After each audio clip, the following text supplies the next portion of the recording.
Alright everybody, so it's been almost 2 years since I last did a video on this whole thing with the Dragon Ball releases and everything, and I wanted to do a version for late 2025 or early 2026 because um, there's been a couple, I've gotten a couple more things, and I think I could do maybe some things better, maybe some things a little faster in terms of talking about these things, as well as I understand some things better. So, yeah. So, Yeah, we are going to do a 2026, I guess, edition. So I'm filming this in the last couple of days of 2025. But 2026 edition of my discussion on the Dragon Ball home releases for all of the series. There's one release that I don't have, and that's the upcoming Daima set that is going to be released next month. However, I can't see anything from that set really being anything that we haven't gotten yet with, like, since Kai at the very least with the new stuff. Kai, the last four movies, and Super. And yeah, we're just gonna talk about the home releases of Dragon Ball Media. Plus, I now have the original Dragon Ball manga, as well as I'm gonna talk about the Super manga as well. Just put those in one and talk about those because yeah.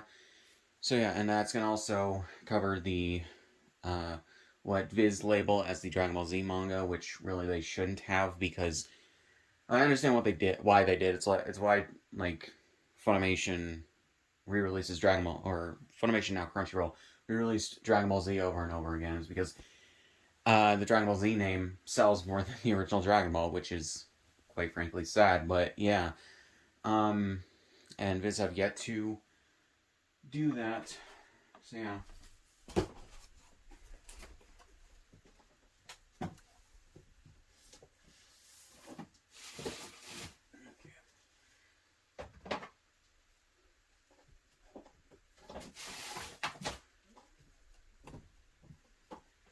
I am an idiot because I forgot the Dragon Ball full color manga. So yeah. So here we go with all of this. Let's start with the simple and easiest and probably the newest part to get this all, or get the ball rolling, and that would be the Dragon Ball manga. So yeah, so I've started reading the Dragon Ball manga, and yeah, I have a copy of my a smaller copy that I got in 2014 when I graduated high school of my uh, diploma as a bookmark because I don't have a regular bookmark. But yeah, the original Dragon Ball manga and the rest of it was released by Viz probably close to 20 years ago now. They originally, I think, translated and released the stuff that was covered in Z, which is the Saiyan arc, the Frieza arc, the Android arc, and the Majin Buu arc. And then went back and translated and released the earlier arcs and everything. And then eventually did the first two arcs of the full color manga and everything. Which basically, I believe this is just applying their already done translation to the speech bubbles and everything. So yeah, then when it started coming out, they also started doing the super manga. Now, let me just put this here for a visual. The full color manga, they said on, I think in 2015 or 2016, when a fan was like, why did you cancel, or Viz canceled the full color manga sets? But then someone at Viz who handles their Twitter account was like, don't say that. We're looking to license more, or something like that, something along those words. And it's been close to 10 years since they released the Frieza arc, so yeah, they are not, for some reason that I can't fathom.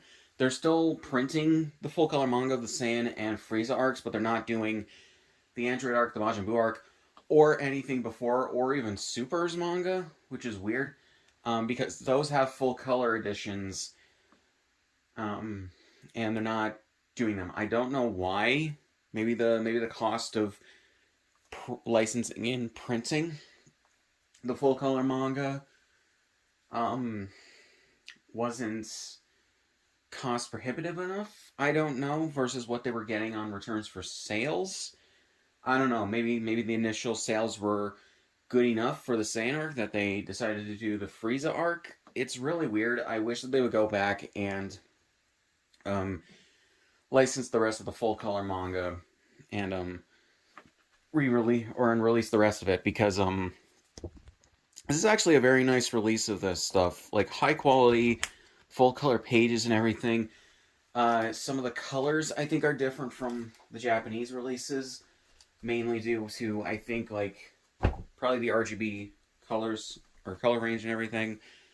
But yeah, the original Dragon Ball manga, um, it's available in two different sets. You can also get the 3-in-1 sets that Viz released. You can get the Viz Bigs, which have the as far as I can tell, because I watched a video on this that someone else did. They have those have the limited color pages and full color pages that Toriyama did back in the 80s. Like, they reproduced the colors and everything from the original Shonen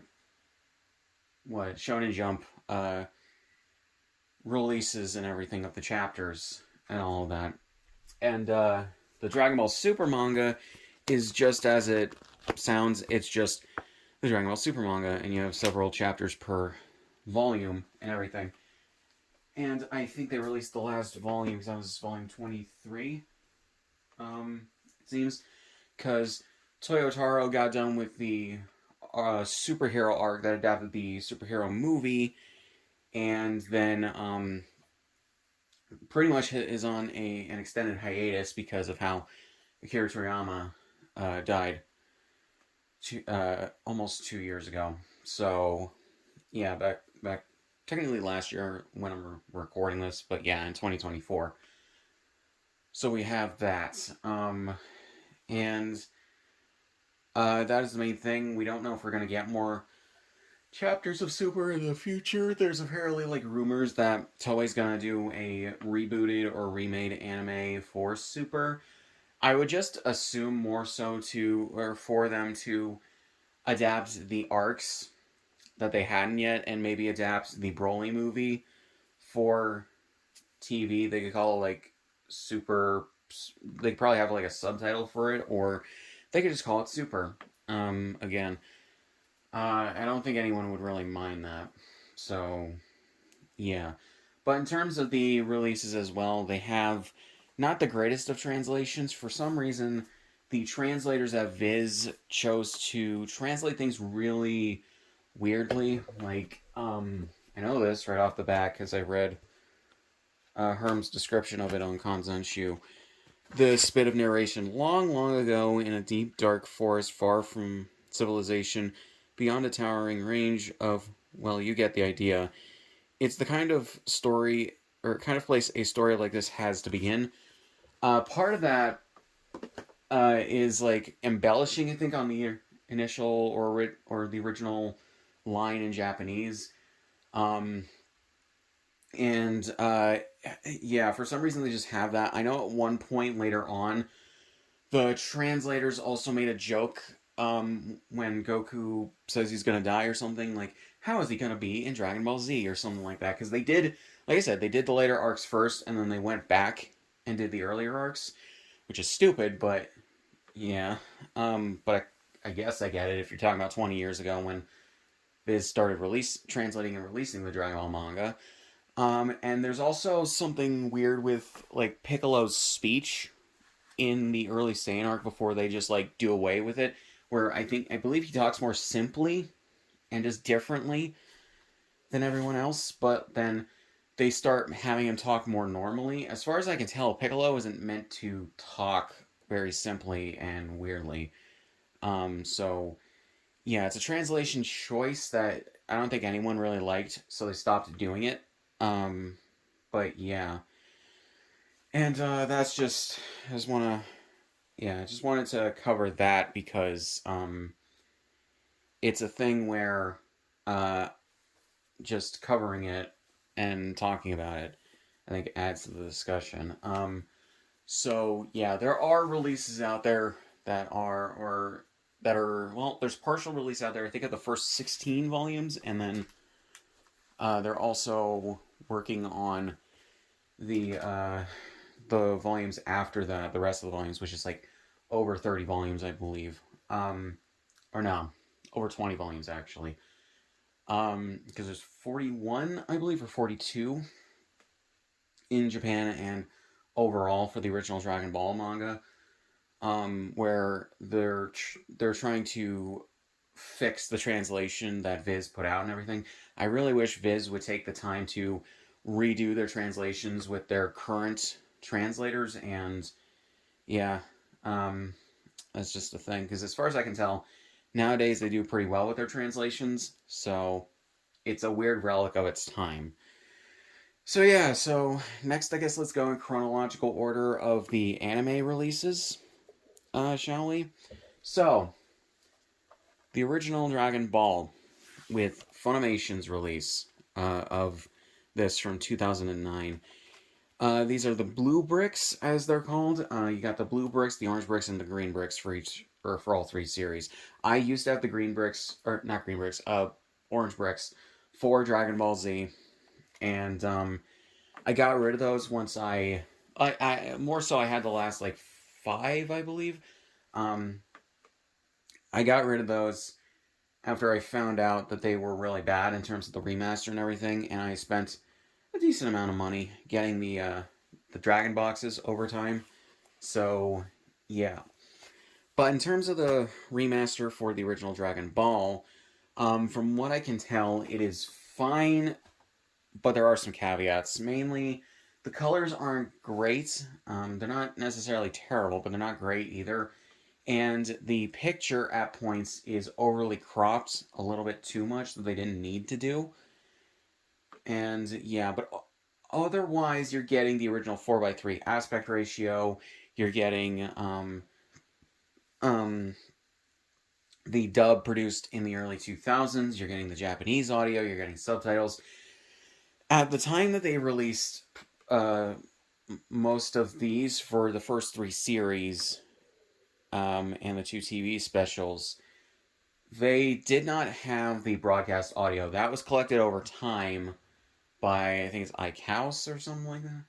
Or maybe someone like him. I can't remember, but someone, either Ike House or someone else.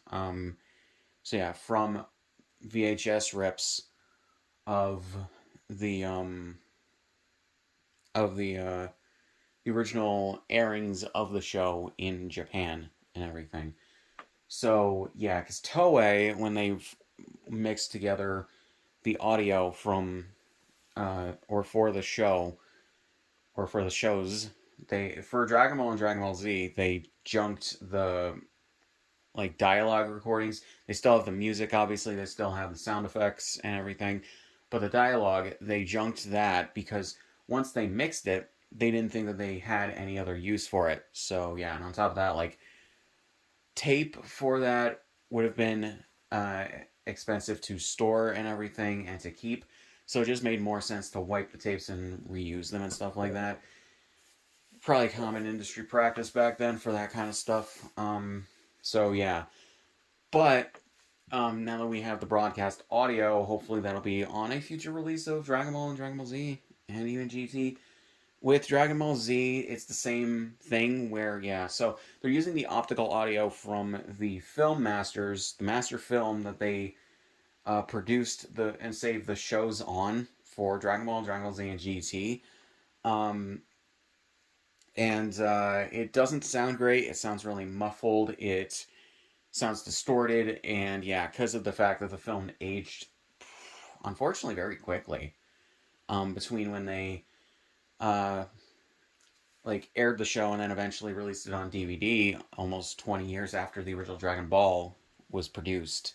GT weirdly enough, they still have the high quality audio masters for this when they mixed it, because it's actually weird. GT was the first series to be mixed in stereo, so they still have that. And when it rebroadcasts on TV in Japan, um, those stations still use the stereo audio for this. Dragon Ball and Dragon Ball Z were mixed in mono.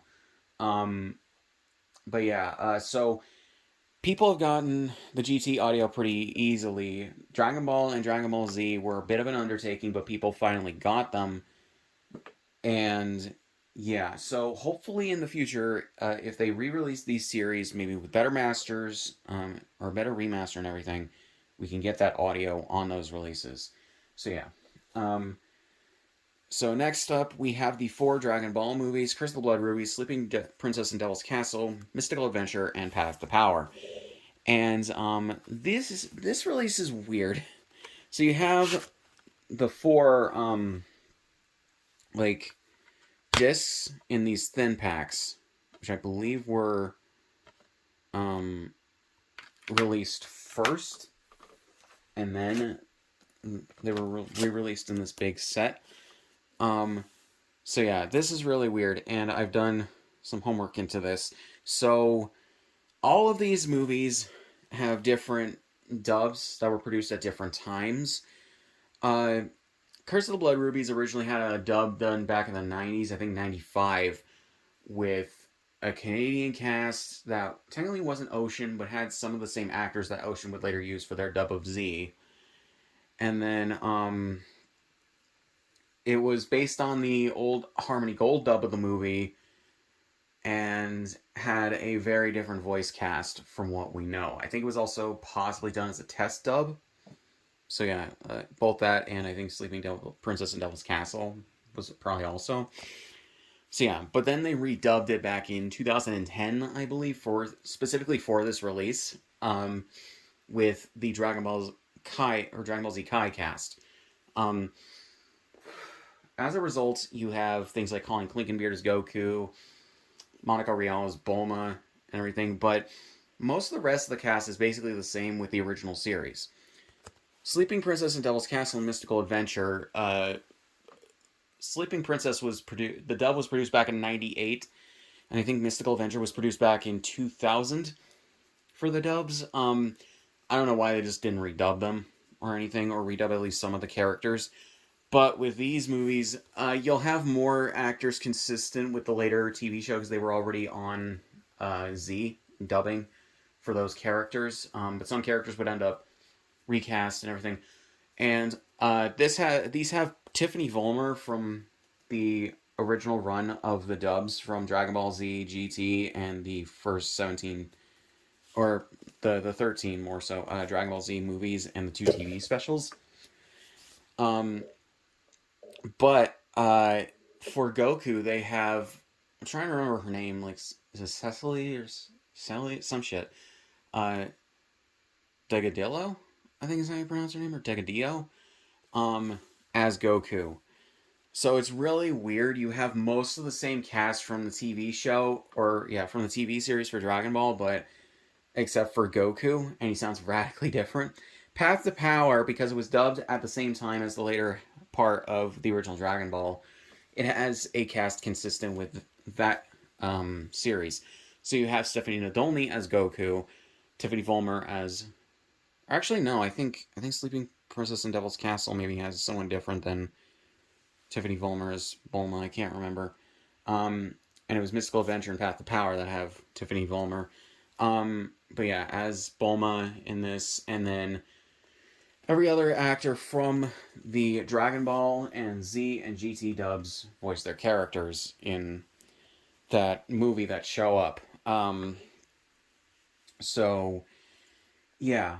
On top of that, right, the Curse of the Blood Ruby script is actually the same as the 95 script, just reverting, I think, the character names back to their original names, more so the Funimation English dub versions of the names. So yeah, because the Harmony Gold dub did change some of the names into different ones for reasons that don't make any sense. So yeah, and although yeah, the reason is that basically English dubs of anime were doing that back at the time, and I'm so glad that that is no longer a thing. Um, but yeah, and even newer dubs of older stuff that got horrible dubs back in the day are reverting a lot of the changes because the dubs are much better. So yeah, in terms of translation and everything. So yeah, there was one other thing I was gonna say. Oh yeah, it's probably also where we got Master Roshi because I think that's a holdover from the Harmony Gold dub. It certainly would explain why they decided to go with that for Z and then eventually the original Dragon Ball, GT, and the other stuff. So yeah.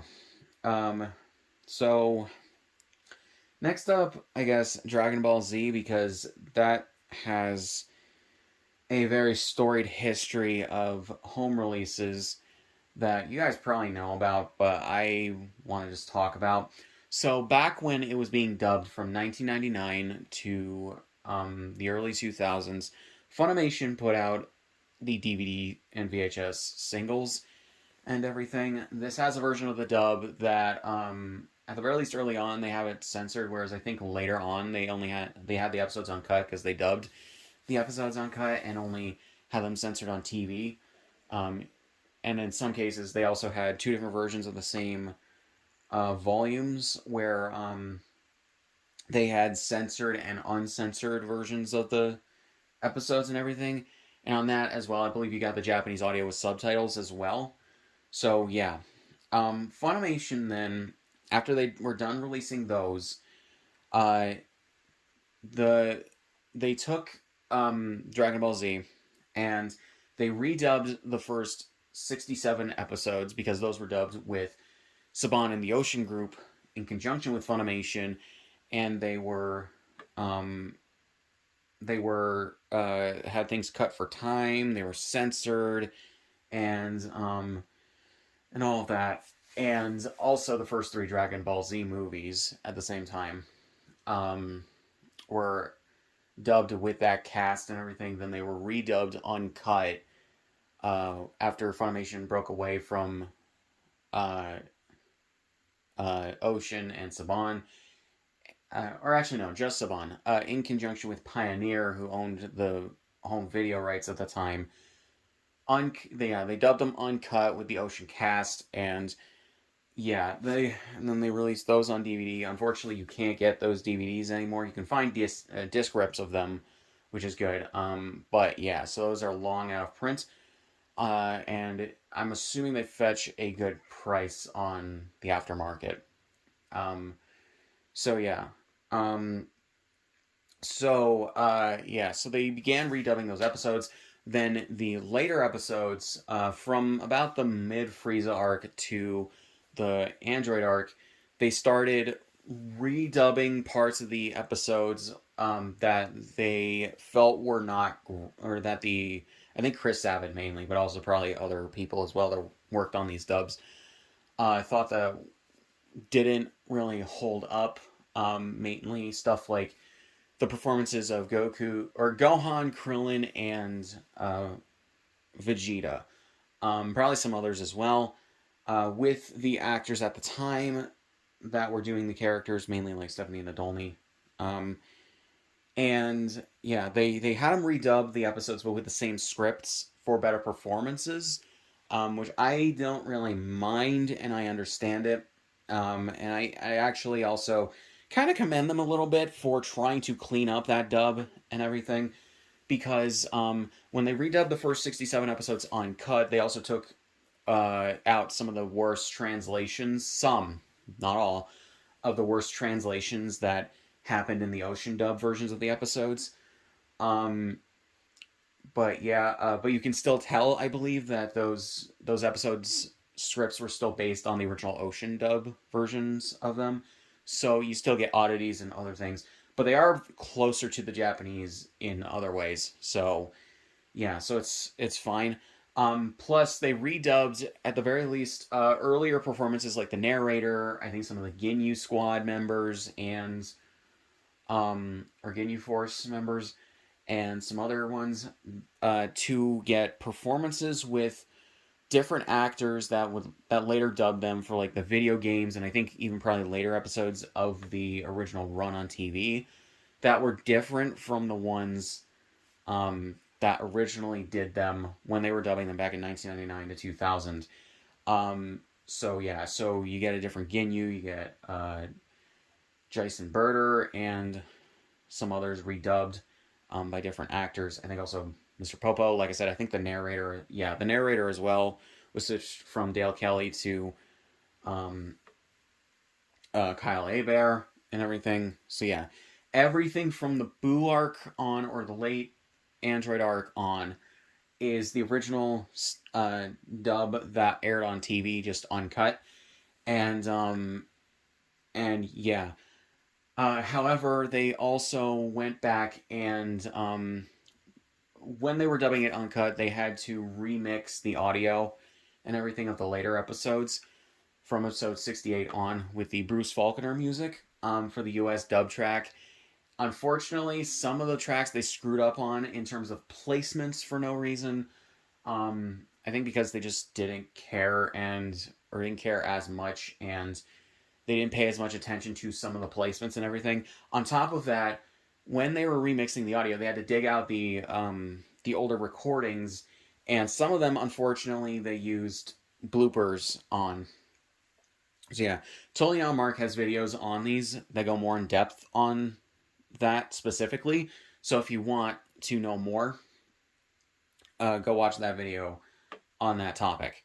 It's either that or it's a short. It might be both, but yeah.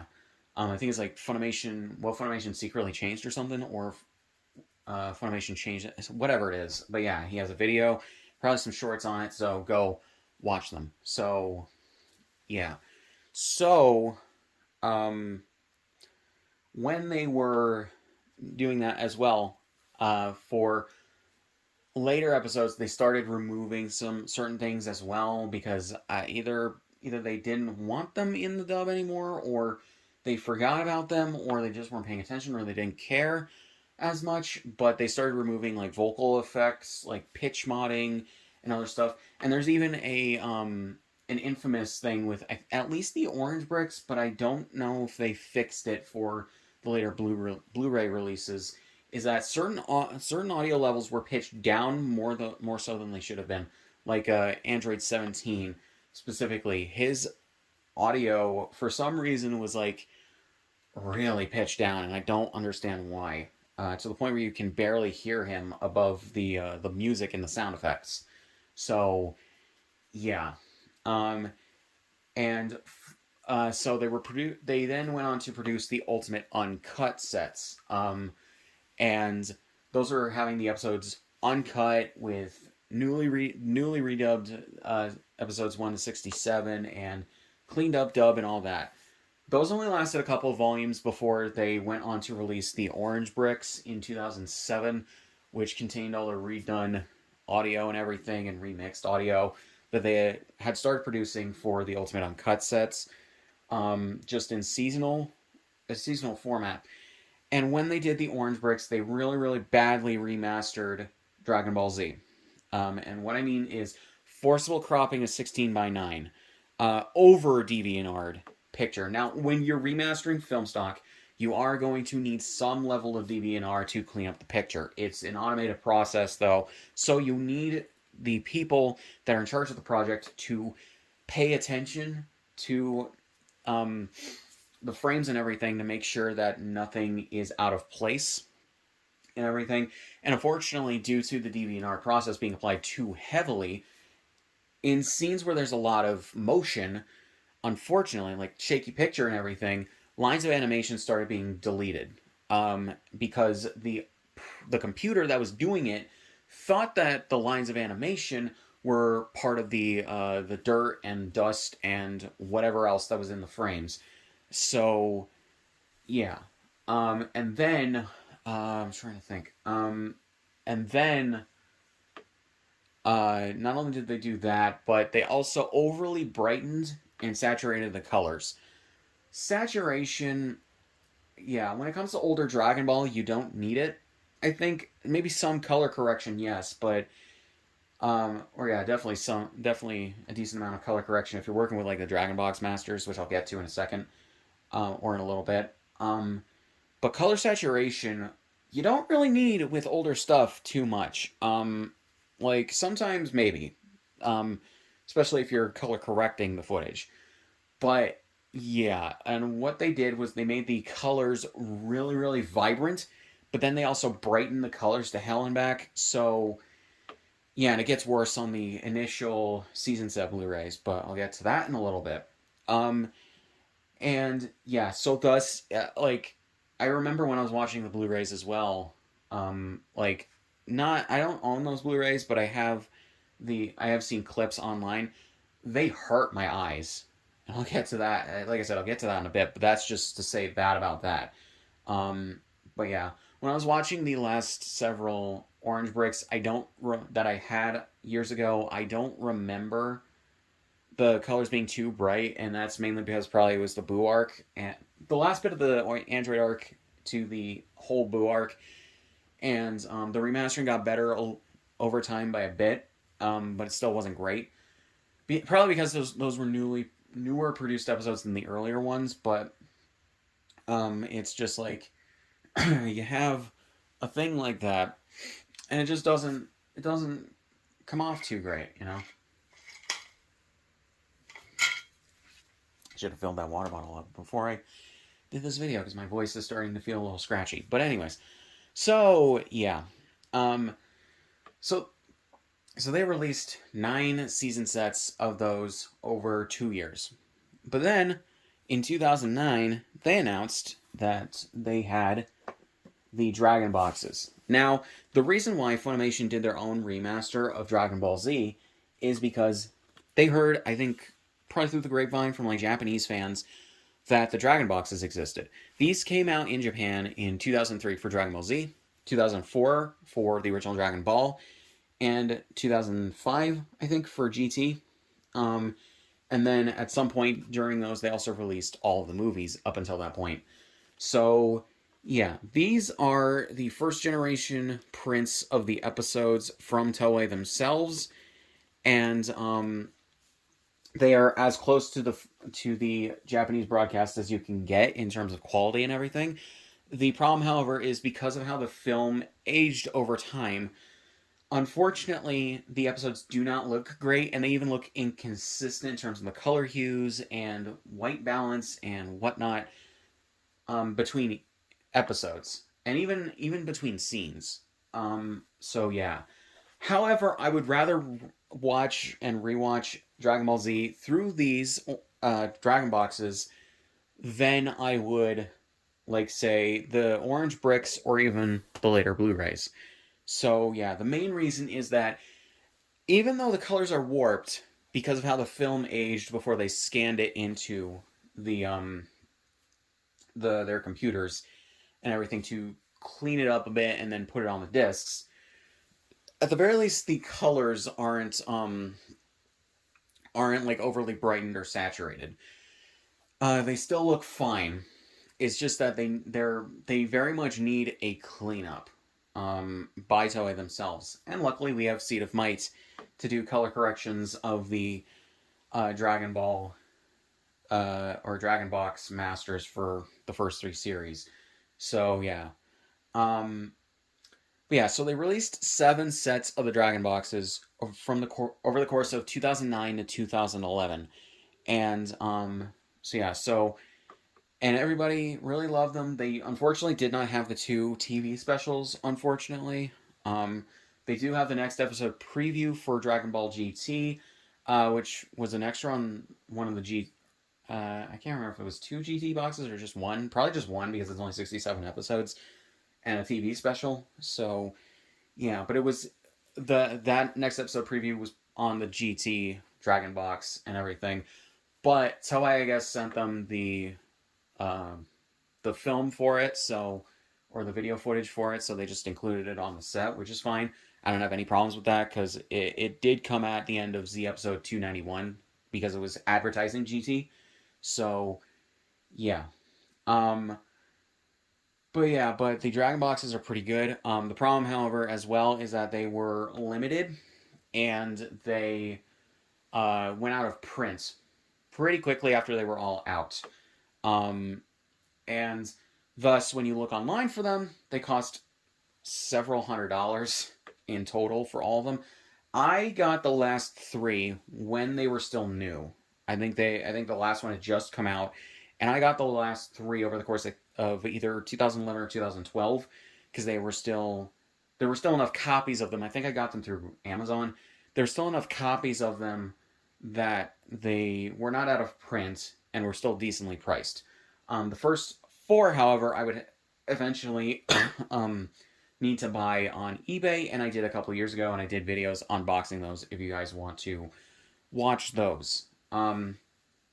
So yeah, but I have due to the fact that I don't expect Crunchyroll to go remaster crazy like Funimation did with Dragon Ball Z and everything, and they're just content to re-releasing Dragon Ball or Funimation's old stuff under the Crunchyroll branding.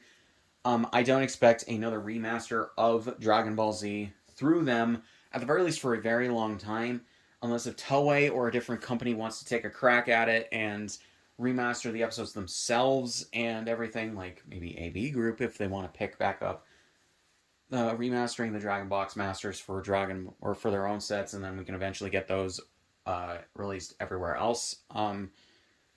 But yeah, because apparently they canceled them due to Toei not wanting to give them the uncompressed Dragon Box Masters rather than just DVD rips. That's just what I've heard, so that sucks. But yeah, so still going with Z first. So in 2011, Funimation started releasing Blu-rays of Dragon Ball Z, and these are actually really good. So we get the level sets. These are actually really good in terms of the remaster. They are not from the first generation film that Toei used for the Dragon Box Masters, but they are from Funimation's like third gen duplicated prints. Now, if you don't know what that is, that means basically when you take film, if you've ever seen film from a camera, that is what the episodes are stored on, and Toei basically made copies by, I think, pressing that film, the first gen film, to a new film for sending out. I don't know where they would have sent that out. Probably some other countries, and then, or maybe that's just a copy, and then they would have made another copy. So basically, when you do that, you add an extra couple layers of grain to the film stock because that's just how film works. But then also, you may add some other artifacts and everything that need to be cleaned up and removed in terms of a remastering process. So, yeah, so Funimation got third generation duplicated prints because, oh yeah, when I started to go into this with the Dragon Boxes. Basically, for the Dragon Boxes, they would have released those masters earlier. I think they would have probably also gotten them for the original Dragon Ball and GT, and probably the movies as well. But Toei was not willing to license those out at the time in like the mid to late 2000s until 2008 or so, maybe 9 when they got them. For just some reason, don't know why. Probably because they didn't want reverse importation into Japan, but it's really dumb. So yeah, even though they had been out for several years at that point, so it's like, why not? So yeah, so Funimation requested film prints of all of the episodes and movies, so that they can put out their own releases and own remasters and everything. So yeah, so that is what they used for the orange bricks and the blue bricks and the green bricks and their remasters of the movies and TV specials. So we eventually got the level sets. Now, they have a really interesting special feature on this. Dragon Ball Z filmed to Blu-ray, and you can watch that. It is on YouTube and everything. That actually goes into detail on the remastering process and how remastering is done and everything. And it's just funny because when it comes to the later 30th anniversary releases, well, we'll get into that. So, yeah, so the remastering process was pretty good. There's only a few little things that are not great about the level sets. For instance, a thing that's referred to as crushed blacks. If you don't know what that is, it's a thing in film where basically you have multiple levels of dark coloring in frame. So yeah, like you have two different shadows on top of one another, or you have a shadow on top of a very dark color. Like if you have a see-through black shadow on top of like brown, for instance. Um, when certain things happen to film, like if you get a duplicated print of a film print or something else, you will have the colors bleed into one another and remove any detail that is inherent in that, so they are indistinguishable from one another. Um, so, yeah. So that happened with this because of the duplication print thing. There's also a part where there's a little bit of I think it's similar to ghosting. There's a little bit of ghosting in some of the frames here and there, mainly from one of the later episodes during I think the fight with Nappa versus like Goku versus Nappa. But yeah, but other than that, the level sets are actually really good. They announced or they released two of those, so they had 17 episodes per set, as you can see. Um, and then or maybe it's 18 episodes. Either way, um, they then announced two more level sets before quietly canceling them, and taking the first two out of circulation, and then not releasing the last two. Um, they said this in a Konzenshu article or interview, as well as later on for the 30th anniversary set. That basically it was because of money. The remastering process is not cheap, and we're talking about 291 episodes of a like 20 at 25 episodes or 25 minutes a pop, for each episode. Although granted, you could, because they were using like textless openings, you could just still reuse the textless opening for every episode, so that saves you a little bit of time. And then the credits as well. I think that they used a textless version of that and then added their own text to the end of the episodes. Those you don't have to do either. You just need to replace the text, which doesn't take too long. So, yeah. Um, yeah, and a difference between Funimation's releases and the Dragon Box releases for the older Dragon Ball shows and a lot of their anime, actually. The Dragon Boxes have the original text on the openings and endings, and yeah, and they have the next episode previews and everything. The next episode previews, most of them were not dubbed by Funimation, so they don't play when you watch the English dub on those. Oh yeah, and that's also the thing. The Dragon Boxes also don't have the version of the dub with the Bruce Faulconer score / Nathan Johnson score for the first 67 episodes, because they had a thing with Bruce Faulconer in terms of relicensing or re-upping the licenses for his music, his or more so his company's music and everything. Um, and yeah, but I'm trying to think of what I was gonna say. But basically the Dragon Boxes. Oh yeah, so that's why they got Nathan Johnson to produce the first 67 episodes of music for the replacement score and everything. Um, but the Dragon Boxes don't have that version of the dub. They only have the dub with the Japanese music. So yeah, so some people were probably like miffed that it didn't have the version of the dub that they like.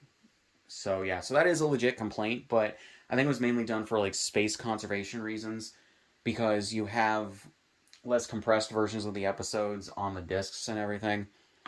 And yeah, so you can't have as many audio tracks. So yeah, something a Blu-ray release of at least the Dragon Box Masters uncompressed would definitely help out with. But yeah. But yeah, so the level sets, they took them out of circulation because they cost a lot to produce, but they weren't getting a lot in terms of return on investment.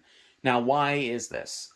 Basically, not only, like I said, not only had they done the Orange Bricks and the Dragon Boxes in the 4 years preceding the level sets, but they also started releasing the first 98 episodes of Dragon Ball Z Kai. This oversaturated the market, unfortunately, with too many releases at the exact same time of the exact same product for two of them and a recut version of Z for the other, to the point where it would have confused a lot of people, and probably did, who did not know about these things. because we're talking about now where like a lot of this information is readily available, like, and you can see people talking about these things on YouTube, Twitter, Blue Sky, different social media platforms and whatever, Facebook probably, and in like news articles and videos and whatnot to help people understand what is going on. This was back in 2011, where even though you still had those things, not everyone was on them. Not everyone was on a social media platform, and not everyone really understood a ton of these things. So, yeah. So, unfortunately, the level sets did not make a ton of, or a good return on investment. That's mainly because not only was the price a lot for each individual volume, but they did not have nearly as many episodes as the Orange Bricks did. Um, and everything. So yeah, the Orange Bricks, they were season sets that had I think like 20 to 30 episodes maybe um of the series and everything um on DVD for like $20, whereas these were like I think they reached into the 30s in terms of money, and they only had about 17 18 episodes per set. So yeah, that doesn't really shake out well in terms of economics, and thus a lot of people did not buy these, which is unfortunate because they're really good. Um, so yeah, it seems like they were really, really hyped to be getting these out because, well, they took all the feedback from the Orange Bricks and really did the series justice, I would say, with these. But like I said, yeah, they didn't sell well, so they took them out of circulation. So, 2013 rolls around. Dragon Ball Kai is out. We got Battle of Gods in Japan, and we got Toei, or actually no, I think it was initially Mayumi Tanaka on her blog, announcing Kai the Final Chapters, which eventually came out. That's a whole thing in and of itself, and I'll talk about that in a little bit. Um, Funimation sent out a newsletter through like emails and whatever, with a poll asking people if they were willing to buy Dragon Ball Z Blu-rays, and they had a specific question of 4x3 or 16:9. This is the shit of it. Um, so yeah, so a lot of people answered that questionnaire and poll and everything, and answering all the questions. I was one of them, so I remember this. Um, and yeah, so they announced new Dragon Ball Z Blu-rays. And here's the thing. 4x3 actually won out with or in that questionnaire. However, they quietly fucking ignored it. And how do we know this? There was an interview with Kanzenshu again with someone who works at Funimation who knows about this shit, and they were like, "Yeah, no, we ignored that. 4x3 actually won out, but we ignored that because the Orange Bricks sold well, but the level sets didn't." Yeah. So here's the thing with why they cropped the series in the first place. And this is going to dip into the. Actually, no, I'll talk about that in a little bit when I get to the 30th anniversary remaster. So they did that. They basically repeated a lot of the same things that they did on the Orange Bricks for these season Blu-rays, where they shittily remastered the picture, they over DeviantArt it to fuck, and then they really badly color corrected the series. Yeah, where they again oversaturated the colors and then made the colors too fucking bright. This is a thing I don't understand with this shit. So they wanted to make the series basically look like it was produced digitally when it wasn't. It was produced on film. Digital digital animation and cell animation saved on film are two completely different things. Okay? And they require different things. They look different. And yeah, and on top of that, I really do not understand the want to make the series look brand new. Everyone on Earth knows that Dragon Ball, Dragon Ball Z and Dragon Ball GT and their associated movies and TV specials from before Battle of Gods were produced in the 80s and 90s. That means we can accept the series looking older because it is older. Everyone is fine with that. What they want are the episodes in a good format, a good, easy, and affordable format to watch them on. Same with the movies and TV specials. Okay. So we have that. So then, trying to think here. So then,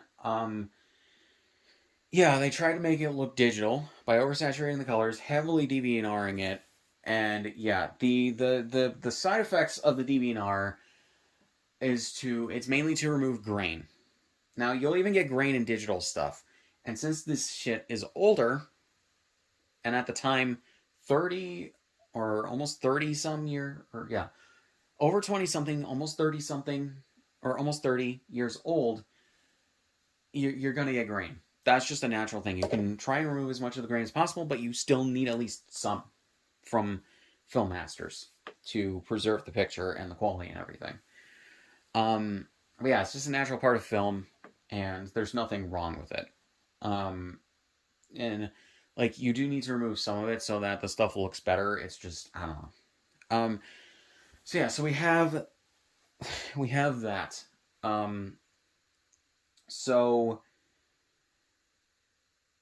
yeah, and basically it fucks with the picture, the DVNR, and it stands for digital video noise reduction, and it also I think they were also probably trying to stabilize the picture too, because I look at the Dragon Box Masters like videos of them or DVD rips of them, and the Dragon Box Masters, um, they're still shaky because of the film. They didn't really stabilize the image either for some reason.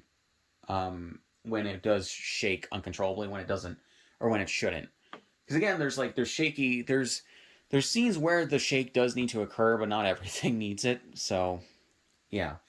But anyways, so basically the picture ends up looking like fucking watercolor paintings for the backgrounds at the very least, but also the characters in the foreground and other things in the foreground. And it just does not look good.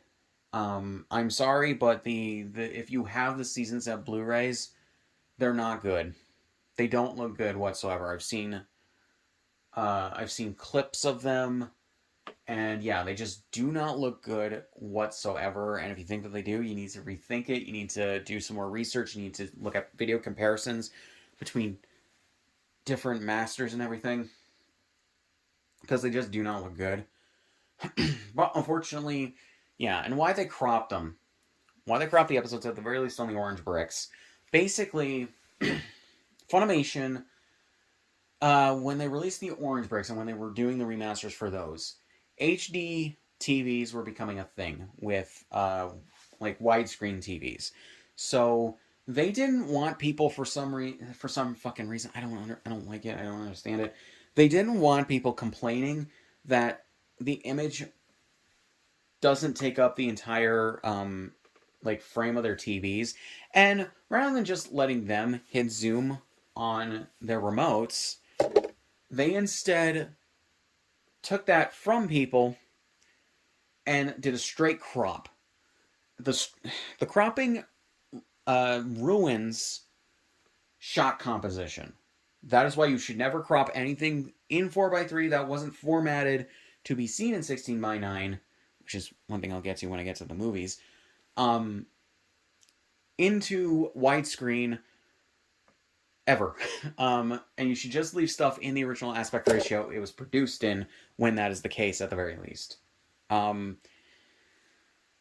Because, yeah, it ruins shot composition. You'll get heads chopped off, you'll get mouths chopped off, you'll get people cut out of frame, you'll get different things that is not even remotely how the show was meant to be seen. Basically, if you remember when Disney added The Simpsons to Disney Plus in, I think, 2019 or 2020, whenever it was, they had the cropped versions of the 4x3 episodes that were produced for the first, like, I think 20 or 19 and some change seasons before they went widescreen. And people complained because that was a problem with the FXX reruns of the episodes, is that they cropped them. Because what it did was it chopped off things on the tops and bottoms of the frames because it was a straight crop that cut off some visual jokes and some stuff that was or that were intended to be seen in the frames and everything. This is also a thing with Seinfeld as well. Seinfeld was originally shot in block for 4x3, even though it was shot on 35mm film. So Sony, for the TV reruns and everything, when they remastered the series into HD, they put the 4x3 versions on the DVDs, and then for the reruns on TV, where they could have the full HD versions of the episodes, they straight cropped them. So you get some things cut off in frame and everything that were meant to be seen. So when Sony eventually released Seinfeld on Blu-ray and then 4K, the Blu-ray has the 16:9 cropped versions of the episodes, and then the 4K has, for some reason, the 4x3 versions of the episodes. I don't understand whatsoever why the Blu-ray just didn't have the 4x3 versions of the episodes. It doesn't make any sense to me whatsoever. The 4x3 version, or the cropped versions of the episodes, are also on Netflix, and they were on Hulu, and they're on Apple TV, as well as in reruns.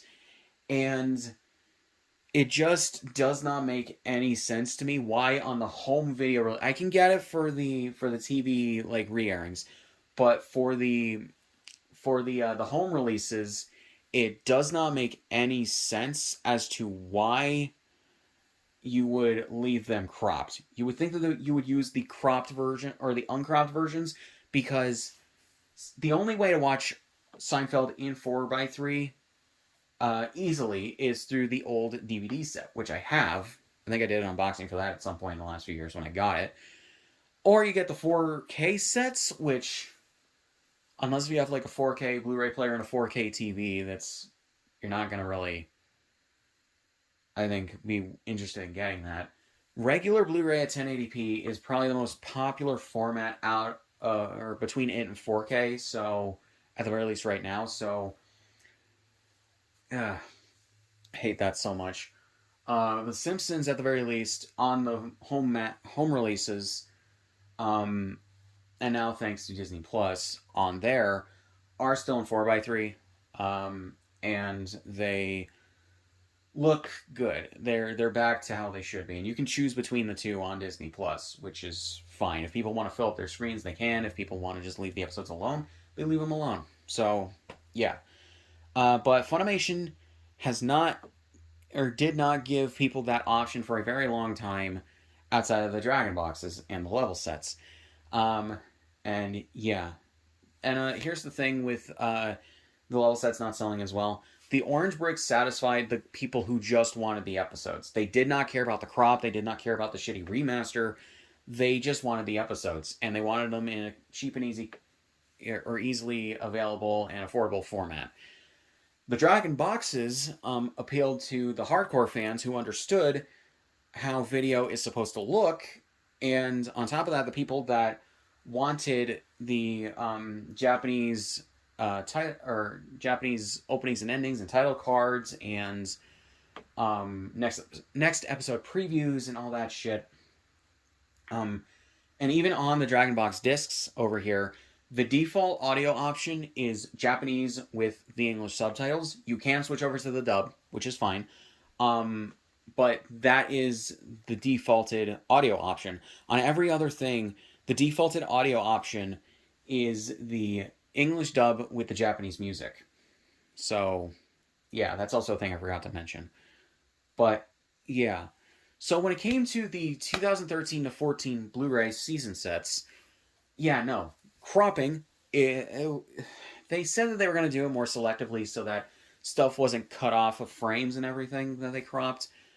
Although there's still like shots that were still very badly cropped, where funnily enough, the straight crop was better than the selective cropping that they did. So they even half-assed that. And then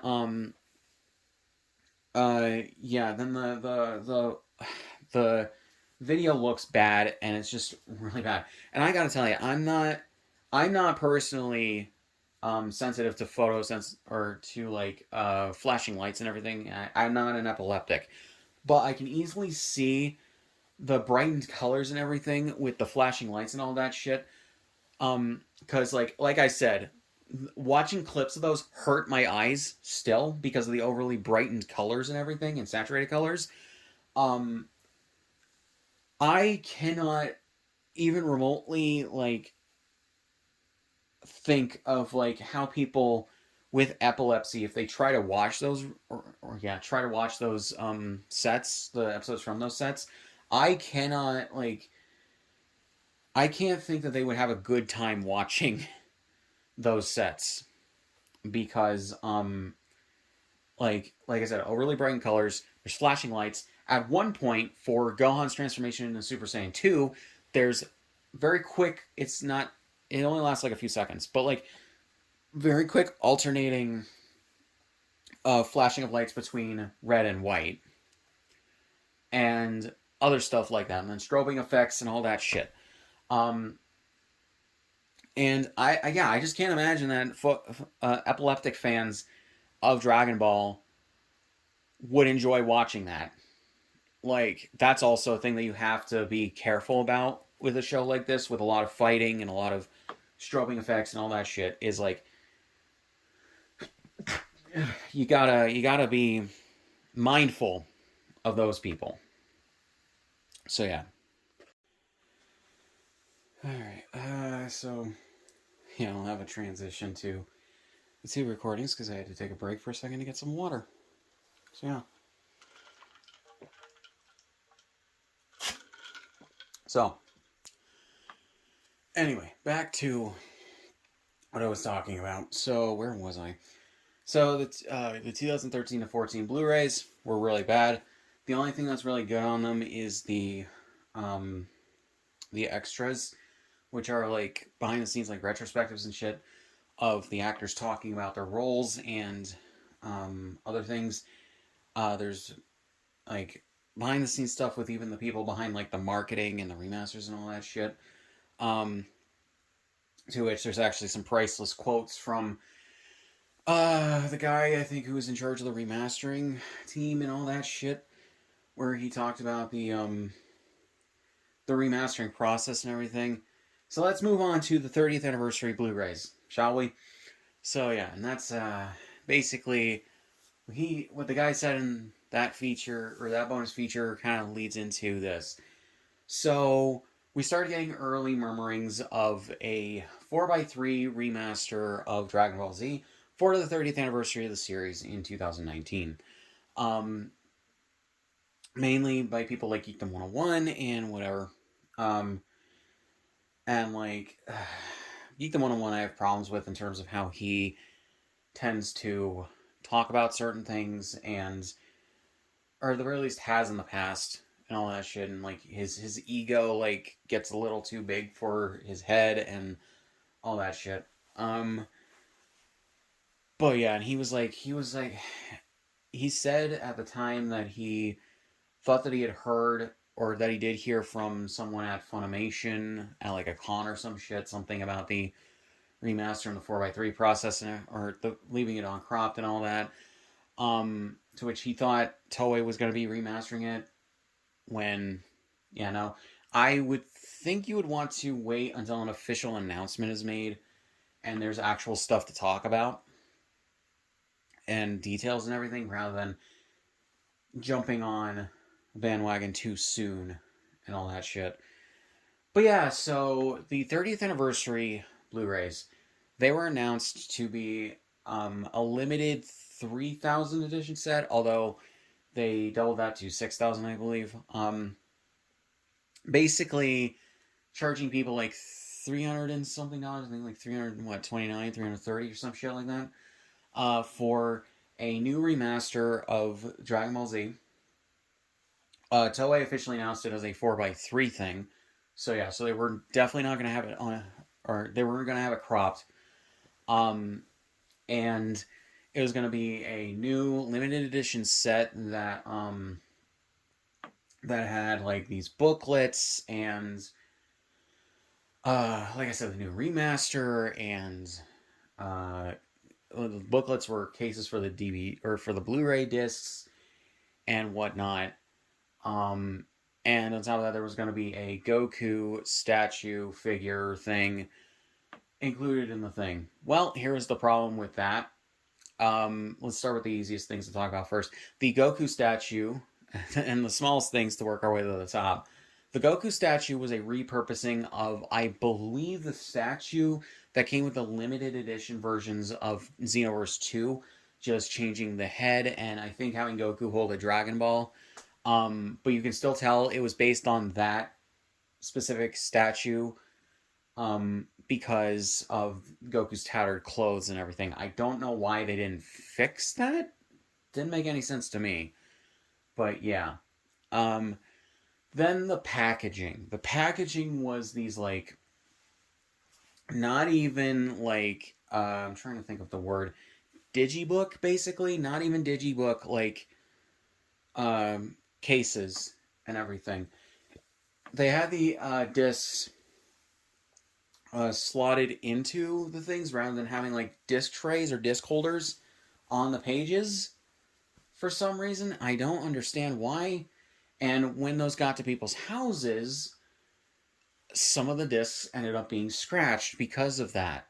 This is just a thing I hate with like a lot of other releases and everything. Now, Dragon Ball has been pretty lucky outside of the 30th anniversary set to only have disc cases that have the like spindles that hold the discs. So this is a digibook, by the way. The orange, blue, and green bricks are digibooks. So yeah, and they have the episodes like these or the discs like these. So they oh yeah, that's another thing I forgot about that with the orange, blue, and green bricks. Eventually they stopped like including them, I think because of like paper and everything and the ink, but they have slots here for booklets because these were basically supposed to be the US equivalent to the Dragon boxes. But yeah, and let me just show you the Dragon boxes. So the Dragon boxes are very similar to that. They have these two different books or cases for these, and these are basically digibooks. But there's also a cool thing with the Dragon boxes where they have the Dragon books. Now these were there were originally 2 volumes of the Dragon Ball Z Dragon boxes in Japan, and basically where they had half of the series each, and then the 2 TV specials where they on the discs with the episodes where they are or where they aired with. But so these Dragon books have character profiles, episode guides, and other really cool things that, and also a historical guide for some reason of what was happening in the world when the episodes aired. So that's actually really cool. It's a little bit more information than you need for these, but they're really, really cool. So yeah. But at the very least, those have disc trays. So even if the discs are slightly stacked on top of each other like those, at the very least, you're not going to get scratched discs too easily. So yeah. So when it came to the 30th anniversary set and that, they had the discs slotted into the things instead of that. And Blu-rays have a scratch-resistant coating on them, like a scratch-resistant layer on them. They still had scratches underneath that layer. And yeah, so many people either did returns or exchanges or whatever else when they got theirs. They ended up seeing that the discs were scratched and they couldn't fucking play them. Because when you scratch a disc, if it's a bad enough scratch, you can't play either the disc entirely or part of the contents of the disc, which defeats the purpose of having the shit on a disc. So yeah. Now, in terms of the Dragon boxes that I have, I think it's either the second to last or last Dragon box. One of the discs, it doesn't have a scratch. It has a weird thing though, where I can't play one of the episodes on the disc, or on one of the discs. And I can't even rip the disc to my computer. at least in its entirety, because of that. And yeah, if I kind of knew at the time, but it was like a while after I had bought it. If I had found that, I would have gotten an exchange or something, because yeah, might even look into in the future getting a replacement for that one. So yeah, when I can pinpoint where it is. So yeah, I think it is the sixth volume. Now I think about it, but yeah, um, so we have those problems. Um, then we have the problems of the remaster. It is legitimately just about everything from the 2013 to 14 sets or Blu-ray set remaster, um, only uncropped, not cropped in the 16 by 9, but kept in 4 by 3. On the one hand, the lack of cropping is good. It was what a lot of people wanted and everything. However, the fact that they still did the same remastering techniques with the over DeviantArt image, the saturated colors and everything, what was the fucking point? What was the fucking point? Okay? You're crowdfunding a set, you're marketing it to more hardcore Dragon Ball fans. That is what that set was marketed as, aimed at, and trying to appease, or who they were trying to appease. But you still do these really weird decisions that you know the hardcore fans don't like. So yeah, so there was an initial trailer released for that. Then they released a second one after Backlash set in from that. They released it like I think a few days after the first one. And then they released a blog post that was to damage control it and try to explain their remastering process and everything. And the stupid thing is, the fuckers actually tried to gaslight people into thinking that their new remaster was actually good by posting screenshots of some images before and after they applied their DeviantArt process. So yeah, and that just proved that literally for their film masters, they have pretty good colors, like color accuracy. They have pretty good detail in the images and everything before you put them through the heavy DeviantArt process. So yeah, all you would need to do is a little bit of cleanup with some of the grain and maybe some of the other things, but you still have a good image even if you don't do that. So makes no sense. And then they said in the blog post at the time something along the lines of why they always cropped it, and they said because Dragon Ball was made for 4x3 TVs back when that was still the standard, um, it filled everyone's TV screen. It filled up the full frame of the TV screen. But because of 16 by 9 TVs now being the standard, we wanted to make sure the episodes filled the screen, I guess, so that people wouldn't complain. Like, uh, the level of like mental gymnastics and gaslighting is so immense with the people that were behind this shit. These continual remasters. These are people who should never be put in charge of projects like that, of remastering projects, because they are people who look at these things and look at them from the wrong angles. You know, it is just insulting to the original product of Dragon Ball Z. It is insulting to the people who you're wanting to buy this shit, who don't know any better. You're taking advantage of their ignorance, and then like it's insulting to the people who actually know about this shit, and just want a decent release where they don't have to complain. It just, it boggles my mind how they thought they were going to get away with that shit. And people made YouTube videos about this. People made social media posts about this. People made like blog posts probably about that, and thread posts and whatever. Oh, and probably Reddit posts as well. Just like social media posts everywhere. about this shit. Um, Even people who did not know much about this shit were making videos or watching videos or being educated on why this shit or why Funimation was being so insulting with what they were saying. Now, the one thing that is better about um, the 30th anniversary sets, because like some episodes at the very least, the frames are a little too cropped in from the 4x3 image to the point where Kai and the level sets don't have as aggressive a 4x3 like zoom in. It's basically similar to the zoom in on the blue bricks, possibly even a little worse. So yeah, I don't know if they did it for every episode, but they did it for some episodes. And it's just, yeah, they even put some of the shots in their initial trailers and everything for the set. So yeah, but in terms of something that's better about this version of the remaster versus the 2013 of 2014 Blu-rays, they toned down the brightness of the episodes because I think they even realized, yeah, we overly brightened these episodes. We didn't need to. And yeah, and they took that feedback into consideration, which is fine. Um, but yeah, it just boggles my mind.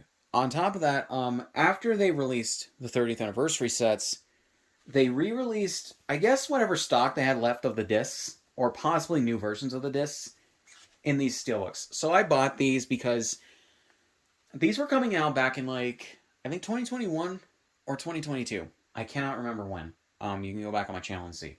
Um, but these were coming out around that time, possibly 2020. I can't remember though. And uh, on Amazon, basically, I paid a lot less for these than you might think, and I've mentioned this before in other videos. So basically, on Amazon, after like chunks of these would release, they would have sales where you could get 3 for the price of 2. That is how I bought these, or at the very least, most of these. So yeah, and I'm just gonna say, I think Funimation does steelbooks really well. I'll get into this more when I get to the movie steelbooks. But I think that these steelbooks are actually really good. Like, they have really good art. Granted, they're in the Yamamuro, I think, Tadayoshi Yamamuro art style. But at the very least, they're not off model and they look fine. So yeah, so they use new art from Toei, with some of the art being like reused from, or not even reused, just redrawn actually from previous releases. I don't know if I have the ones that I did a while ago, and I just don't know where they are. But yeah, it's just redrawn art from like older releases in some cases, and in a lot of cases newer art. Oh right, that's what it is. So this, I think that these were both done by Yamamuro, but like at different points. But this is basically the same drawing, or the same like thing. It's just the newer one has more detail and more highlights and everything. Actually, there might be 2 different artists now that I think about it. But yeah, basically the same like general idea. And yeah, you get 40 episodes. Actually, now that I think about it, yeah, I think the Orange Bricks were as well, like up to 40 episodes. So yeah, not just 30, 40.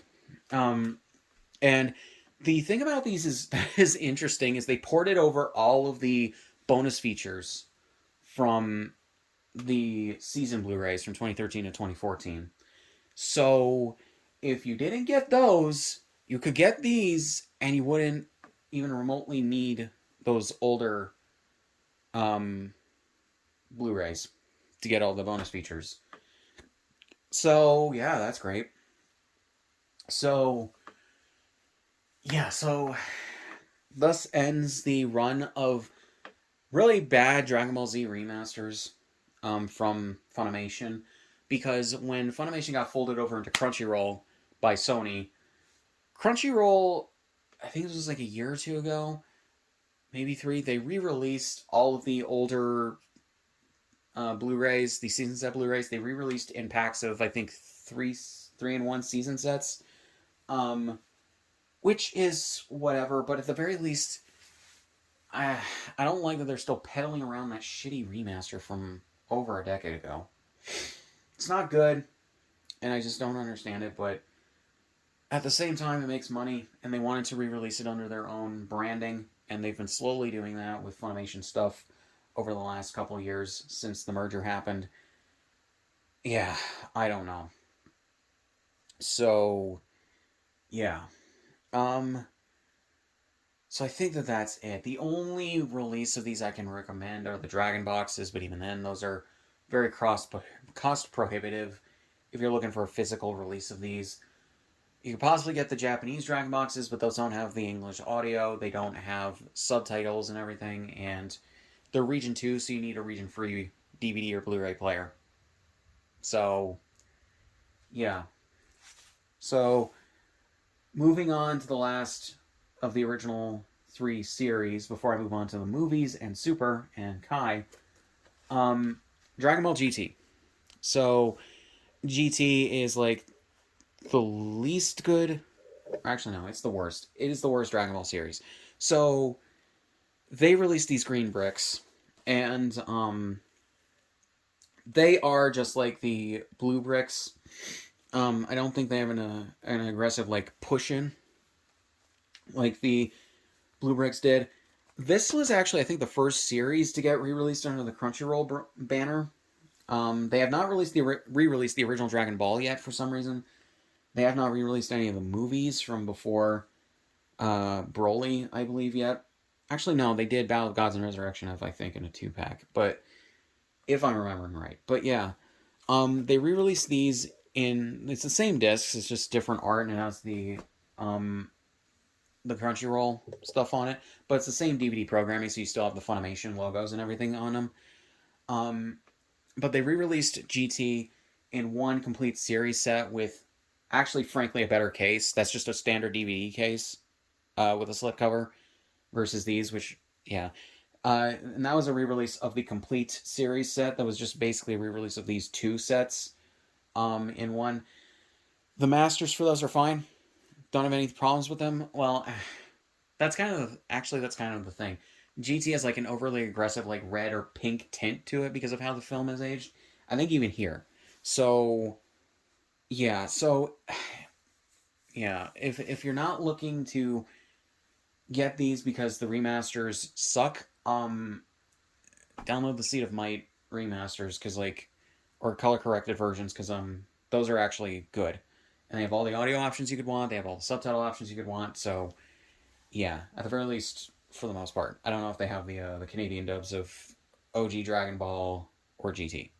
So, yeah, that's a thing for you guys to look into if you want them.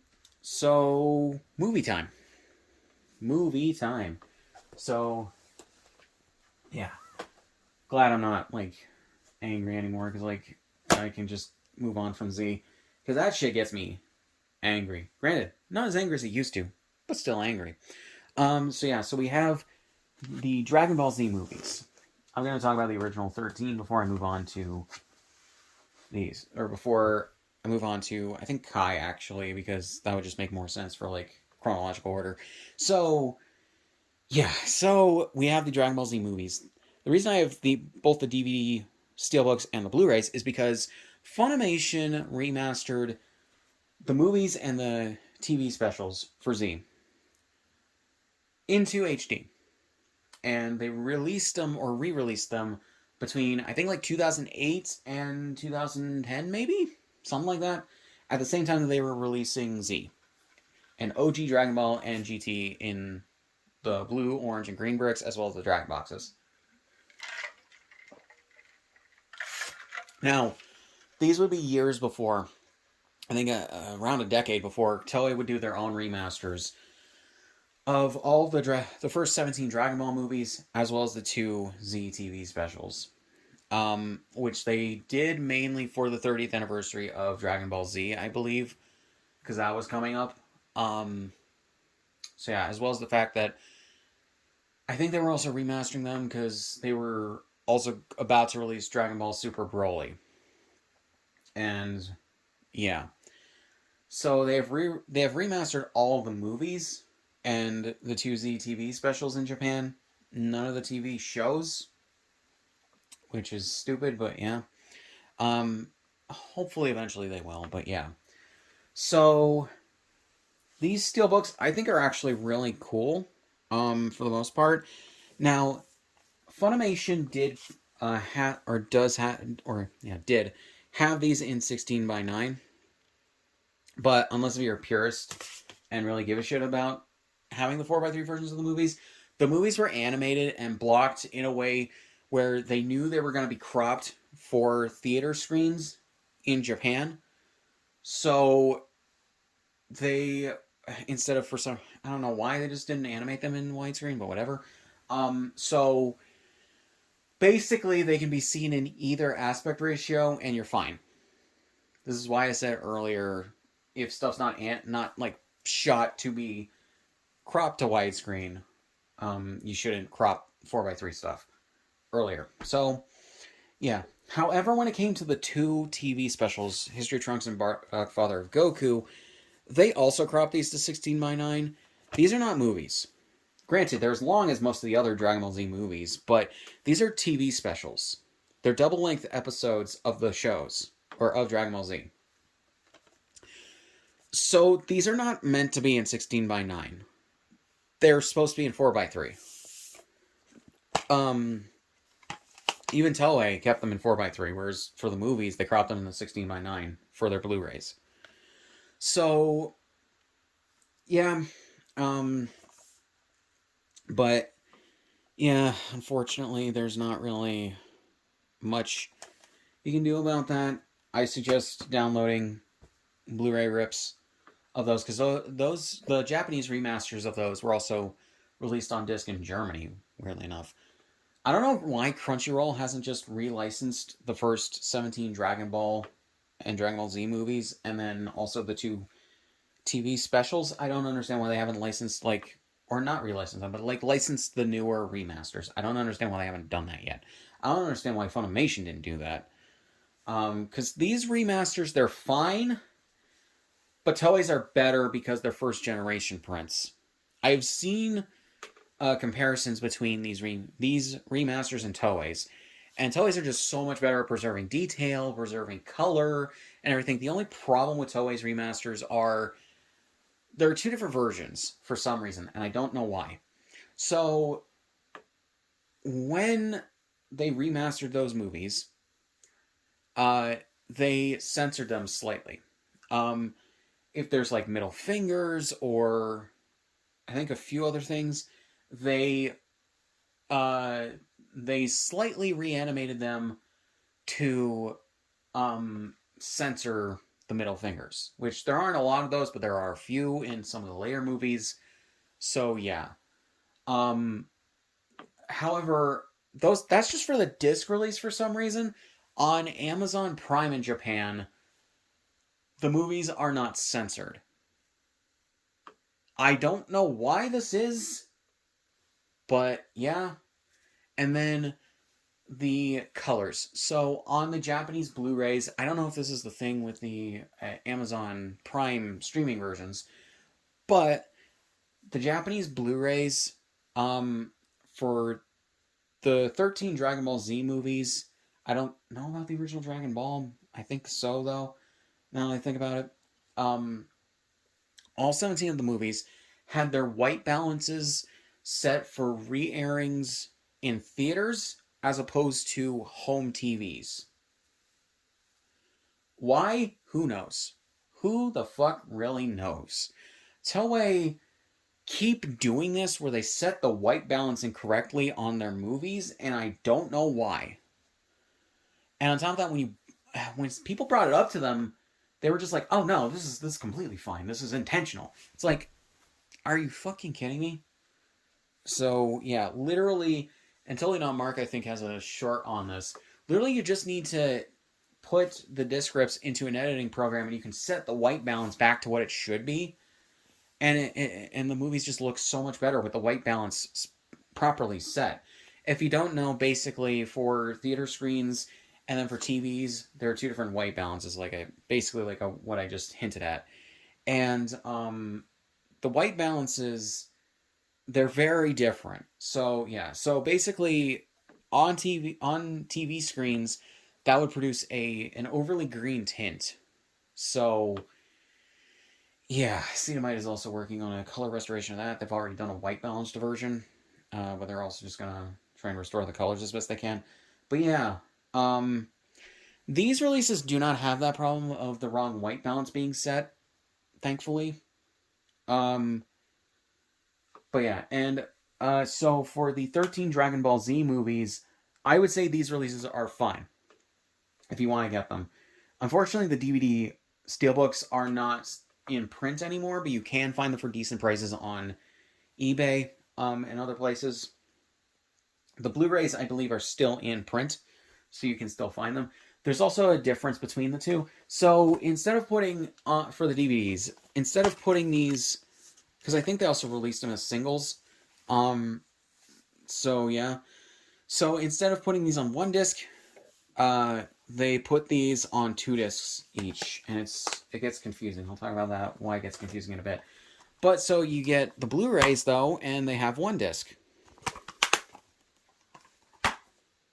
That's also weird.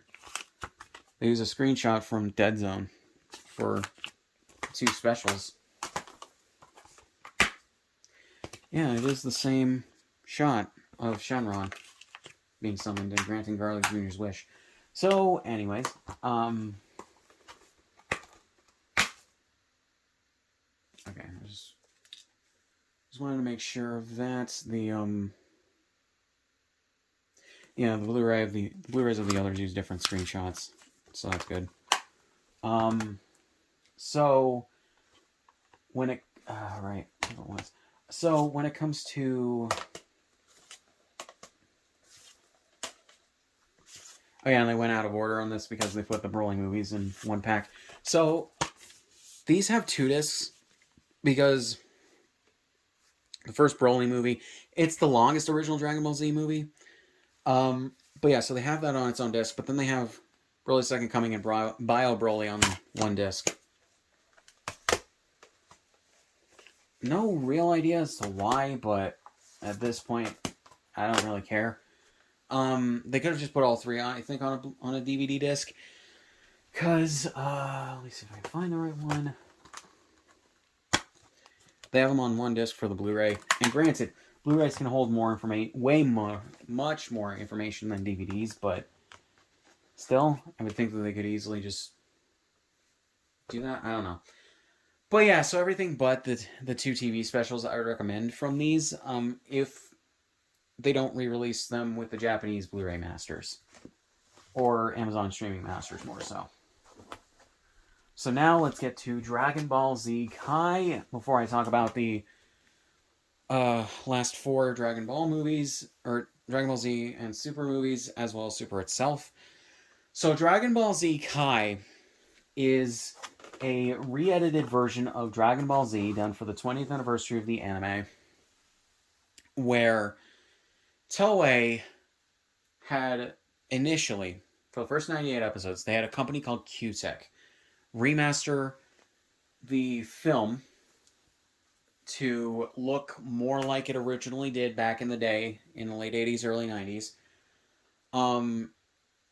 And everything, to restore the colors as best they could, and make this, and also bring the series into HD so it looks good. Don't know why Toei just didn't have them also remaster Dragon Ball Z while they were at it, so they could re-release that in HD on Blu-ray. But yeah, then we could have avoided the shitty Funimation sets from 2013 to 14 and 2019. But whatever. But yeah, so it is a refreshed version of Z that takes out the majority of the filler, and so yeah, rewritten and filler-free scripts. They market it as filler-free. There's some filler left in for like pacing reasons and to make sure continuity is not that jarring between shots and all that.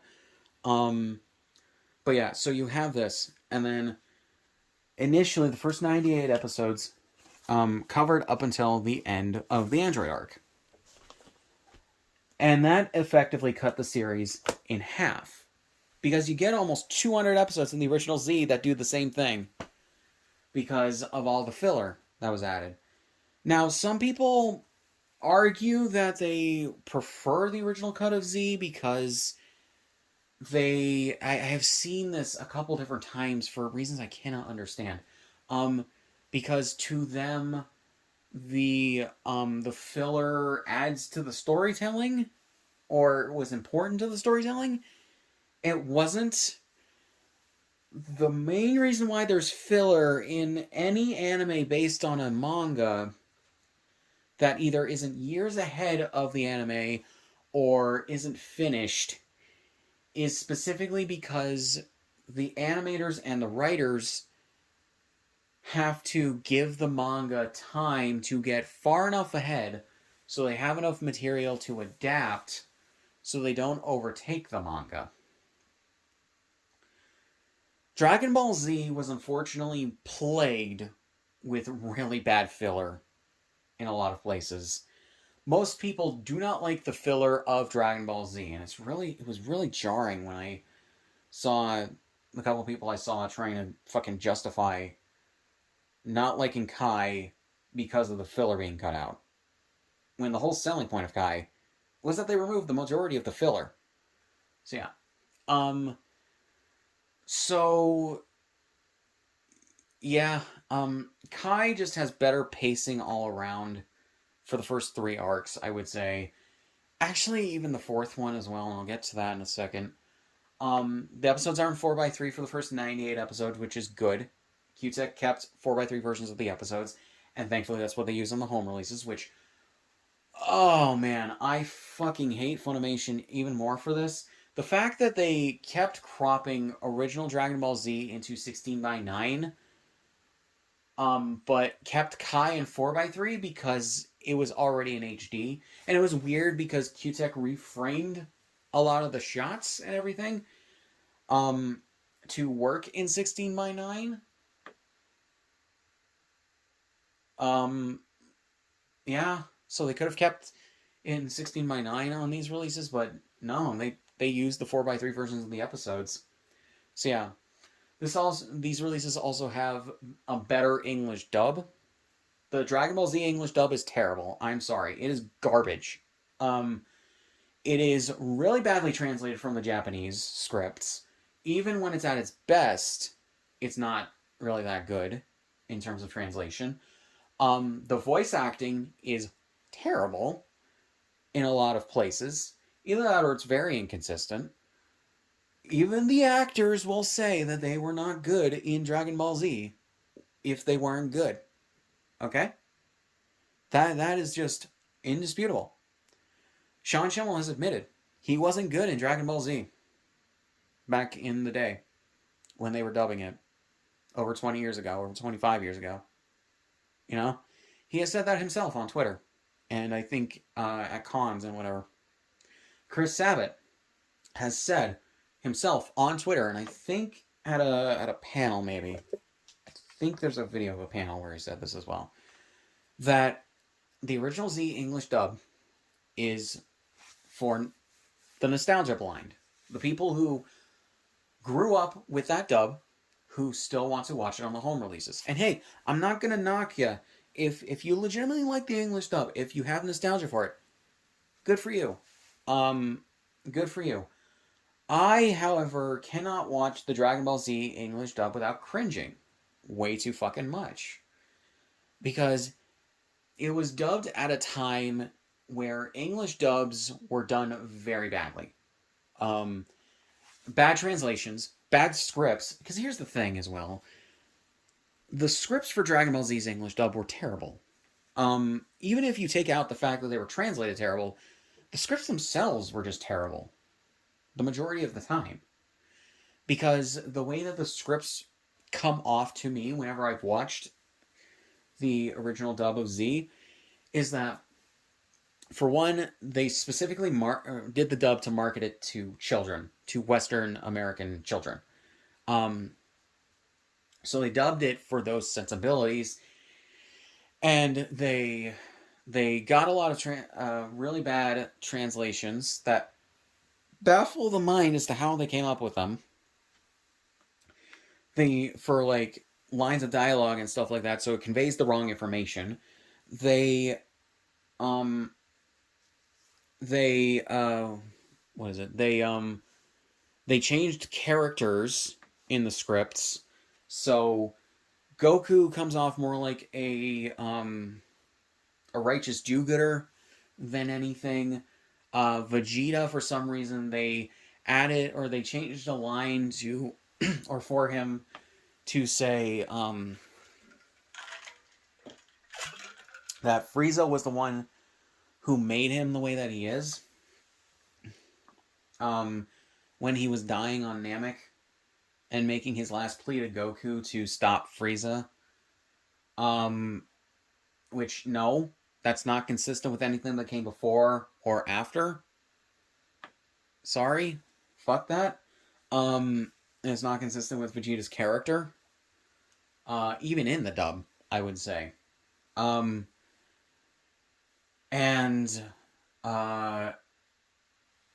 they added like dub text that doesn't really need to be there to, I guess, try to make the series a bit more complex and interesting than it actually was in either the manga or the Japanese version of the anime. And yeah, then they added extra dialogue that didn't need to be there, and it's really, really bad. Like, they could not let a scene just hang for a few seconds without any music. Don't know what the fuck happened there. Without any music or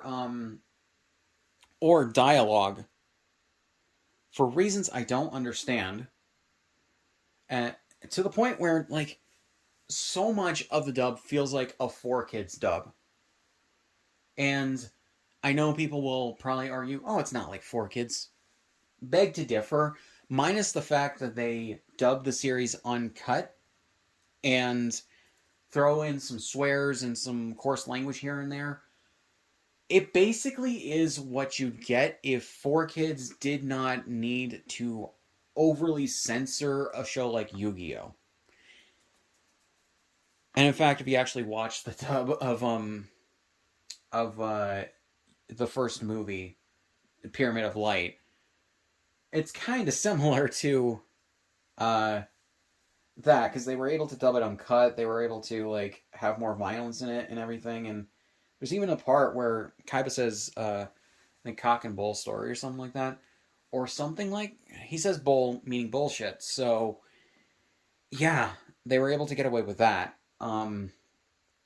So it's kind of like that.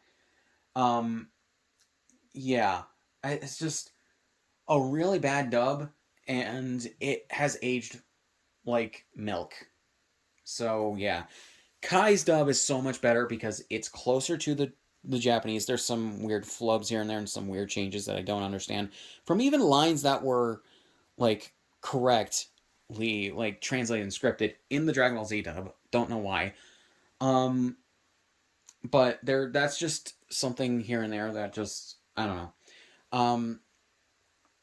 But the first 98 episodes of Kai became a template for later dubs in the franchise for the anime stuff. Kai's dub was so good, and it is so good. The actors are on point, the scripts are on point, the translations are on point, everything is on point. It also comes off like a more relaxed production as opposed to Dragon Ball Z. Because you have a more experienced company behind it, you have more experienced people behind it, you generally get those results. And then on top of that, they dubbed it uncut for the home releases, then censored it for the TV airings, which, you know, is just how you do it. You know? So, yeah, and they even had fun with that for the first 98 episodes, where Chris Sabat did the over 9,000 meme and a few other things that were correct on home releases and then kept in the, or done for the TV version, just because. You know? So, yeah. So then we get Dragon Ball Z Kai, the final chapters. Now, as I said earlier, this was announced by Mayumi Tanaka in 2013 when Toei was re-editing the episodes of the Boo arc for Kai. This was originally for, and the cast started being brought in to record episodes in Japan, and uh, what else? And it was initially just supposed to be for international airings and home releases. Um, there was a weird thing that happened with the English dub. So, yeah, but also the Japanese broadcast. So, in 2014, um, Toriko, that anime, came to an end because of I think it was like low ratings and low like sales of like merchandise and stuff. So they ended that anime. But because of how quickly it was going to end, Toei wouldn't have anything to replace it to keep the time slot that on TV Tokyo, I think. Um, and so they figured, hey, we're editing these episodes of Kai anyway, or yeah, these episodes of Kai anyways, and we have them recorded and everything. Let's just put them on Japanese TV. So yeah, but what happened is they cut down the first like I think like what 8 to 10 episodes or something like that into less episodes to get to the meat of the arc faster, which results in really really rushed pacing. Um, they cut out some of the extra filler and everything that they kept in that was there because like when the arc was originally animated for Z, they changed a few things, they added a few things that genuinely improved upon some of the stuff that Toriyama like zipped through in the manga, um, or that they were just experimenting with telling in a different way, like the Great Saiyaman stuff, and then the stuff with Gohan training Videl to or teaching her how to fly and all that shit, um, as well as Goten teaching him to fly as well. Um, so yeah, really rushed pacing for that. Then after that, the series went back to the pacing of the international version. Um, and unfortunately, Kai did not have as much cut out from the later episodes. There are two entirely filler episodes in Kai the Final Chapters that I don't know why they were left and they shouldn't have been. But at the very least, I guess if you sync them to the 4x3 versions of the episodes, you have a better dub. But, anyways, um, yeah, they kept in two entirely filler episodes that didn't need to be kept in. Um, and they did not edit out as much of the filler from the series that they should have to keep in step with the manga. And then they cut out, I don't understand this at all. They cut out the initial scene with the guy who ends up shooting B and Mr. Satan. Um, for reasons I don't quite understand. I, from what I from what I've heard, is because it was like overly violent and whatever. But it's like, and it's probably one of the most violent scenes in Dragon Ball. But they kept the stuff with like Videl and Spopovich. It's really weird. Um, where they both censored some things, but also made some things more violent, more brutal in Z. But, anyways, um, so yeah, and like I said, they didn't cut out as much of the filler as they should have. They gave the series an overly green tint when they were remastering the footage for some reason. Again, probably just bad white point balance, or yeah, white point balance settings. And thankfully, it's not too overly green like the movies, but yeah. Um, and then they cropped the episodes to 16:9 and did not save 4:3 versions of the episodes for some reason. I just don't understand that whatsoever. QTech made sure to keep 4:3 versions of the episodes. Oh yeah, this is also a thing. QTech also, when they were remastering the footage for the episodes that they did, they also did um, reanimated versions of some of the shots. Not a lot, but like some, especially like early on. These were done for a mix of a few different things. For one, damaged frames apparently, but then also censoring and toning down the strobing effects in some places. This is mainly due to, well, TV standards in Japan changing, but then also between like the 90s and or 80s/90s and the late 2000s, but also for the strobing effects. Specifically, they toned those down because TV standards in Japan changed after the Electric Soldier Porygon incident, and in I think it was 1990, wasn't that 96 or 97, something like that, maybe 98. And then what else? Toei was also preemptively censoring the show for international airings because they were looking towards the future with that, because they knew that at the very least in America, but probably also some other countries, there was censoring of the show that they had to deal with and probably help with. So yeah, so they were probably just taking some of the heat off of the international broadcasters. There was still some censoring, but not a lot when aired on TV. And even then, the censoring in Kai is very limited. It's just to some of the overly like gory stuff, like Goku and Raditz at the beginning of the series getting pretty much impaled by Piccolo's special beam cannon slash Makanko Sapo and all that shit. And yeah. Oh yeah, this is also a weird thing with Kai's dub. The first like half of the first 98 episodes had some of the attack names reverted to their Japanese versions. Like Special Beam Cannon was reverted to Makanko Sapo. Solar Flare was reverted to Taio Ken. Destructo Disc was reverted to Kienzan, but at least at first pronounced incorrectly. However, later on, they would change the names back to the English names. Stupid. The TV airings, though, still had the English names, so I don't really know. And then there's I'm trying to remember the guy's name, something Sama, on YouTube. He did an entire video series of how Kai was censored, or how Toei, or actually it was Nicktoons, I think, how Nicktoons censored Kai. And then for the final chapters, how Toei censored Dragon Ball Z when converting it to Kai, I think. And then, I think at the very least, he did that second one. But yeah, and there was like a weird line flub where like, between the TV airing and the uncut release of the scene where Vegeta yells about Goku's power level, in the home release, you have Nappa saying, Vegeta, what does the scouter say about his power level?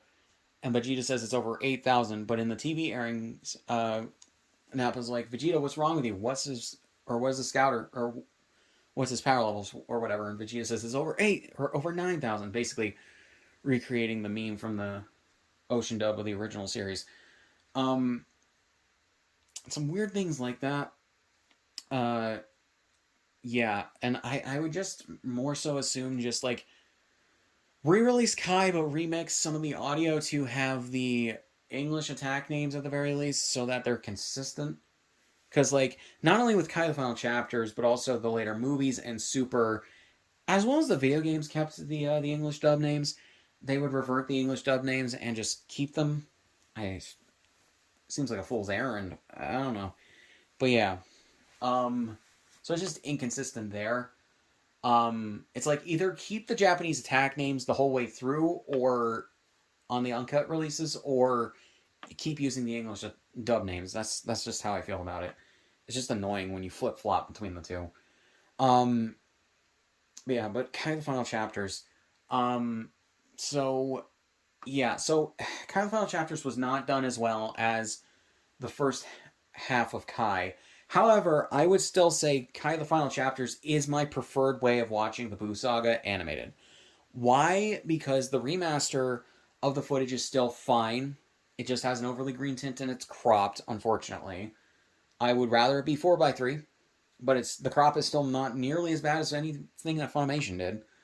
Um, but also, the pacing is so much better because they took out the worst of the worst filler that no one gives a shit about and bogged down the pacing to a fucking crawl for the Z version of the arc.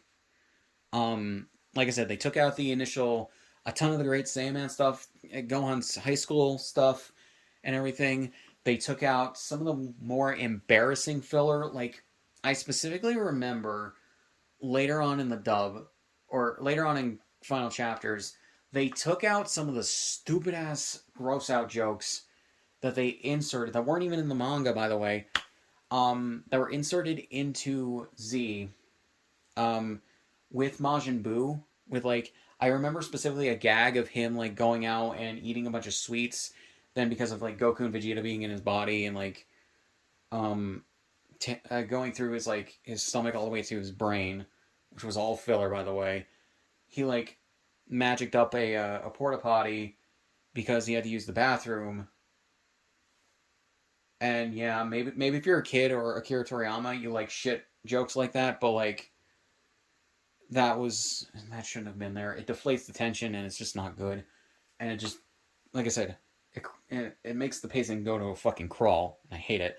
On top of that, they took out the filler with Goku and Vegeta going all the way through Buu's body. The way that they animated it as well, it's seamless. It is seamless how they did it because of the fact that the Dragon Ball Z anime, minus some things here and there, was basically a shot for shot like remake of the manga.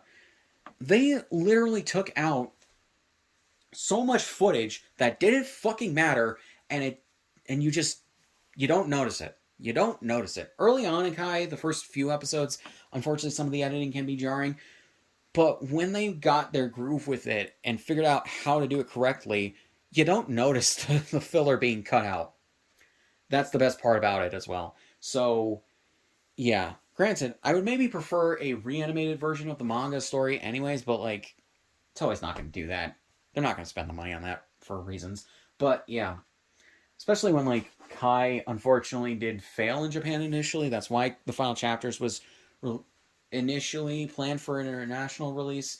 They would have probably released it on like home video in Japan eventually, but yeah, but they weren't planning on airing it on Japanese TV. But yeah, so what next? Oh yeah, with Kai the Final Chapters. So in about 2014 or so, Funimation, I believe, started getting the episodes, and were starting plans to dub the episodes. They did so through like 2015 or 2016, I think 2015, and yeah. Meanwhile, the first 98 episodes of Kai started to be aired on Toonami, uncut and everything. Um, in I think 2015. So yeah. Um, so basically, from what someone told me on Kanzenshu several years ago, apparently Toei, at the very least with Kai the Final Chapters and Super, this was the thing with the Mexican dubbing studio. Um, they had to dub Kai the Final Chapters before they could dub and air Super, and they also had to air it on TV.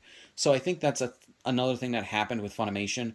They had to air Kai the Final Chapters on TV before they could A, release it on disc, and then B, dub and release Super.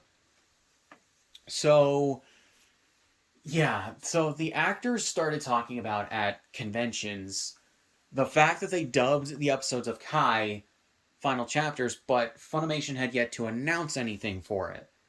And people were also asking them about it because other international licensors in Europe started dubbing and airing the episodes on their local TV channels and having home releases there, as well as it airing on Japanese TV.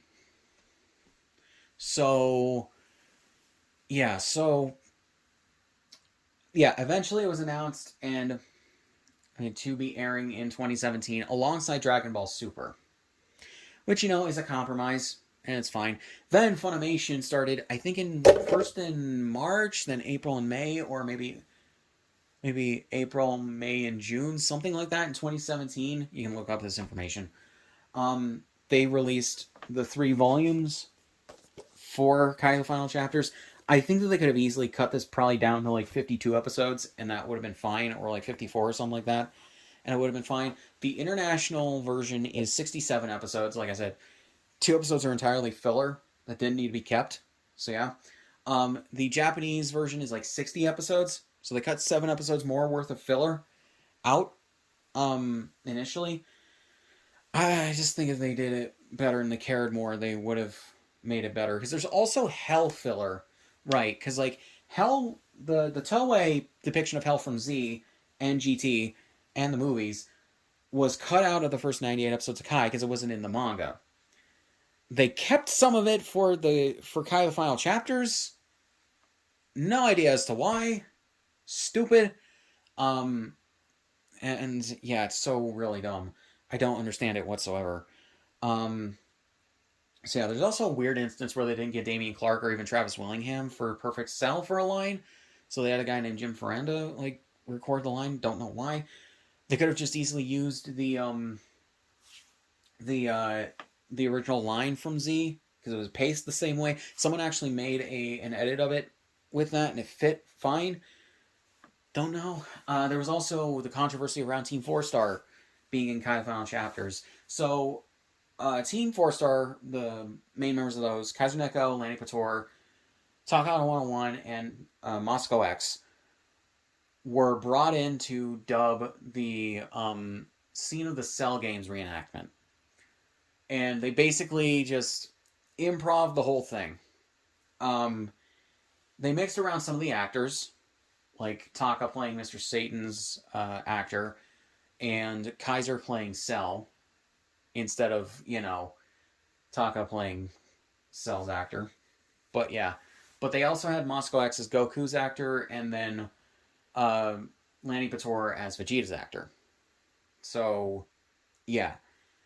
It's funny, I would say. It is funny. You can tell it's very heavily improv, but yeah. Chris Sabat basically tried to sneak them into the dub. And they even went under pseudonyms, which were just the different names for the different Flashes from DC. So, yeah. And then Toei found out because there was a commercial for Toonami that used some of the recordings, a couple of the recordings, like a couple seconds of the recordings, from that specific scene. And people saw that, put TV rips online, and were just like, is Team 4-Star in the Dragon Ball Z Kai dub? And Toei found out.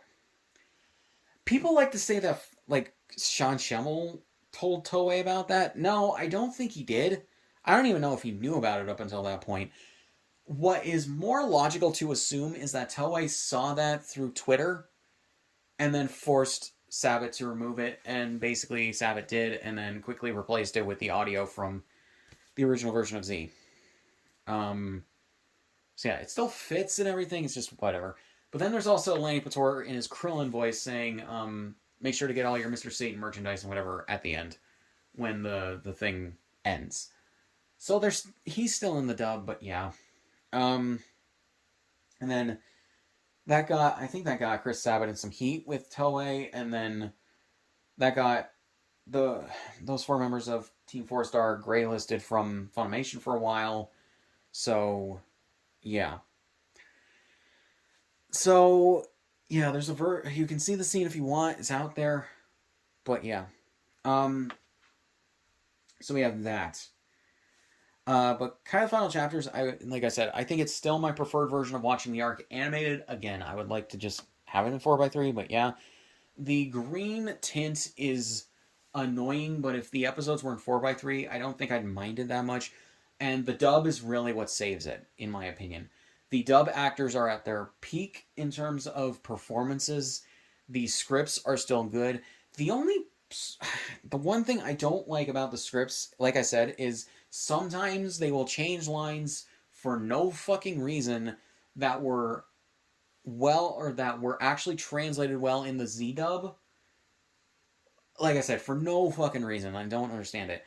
And where this gets me the most is the line when it's the scene where Goku is convincing Vegeta to fuse with him to fight Boo.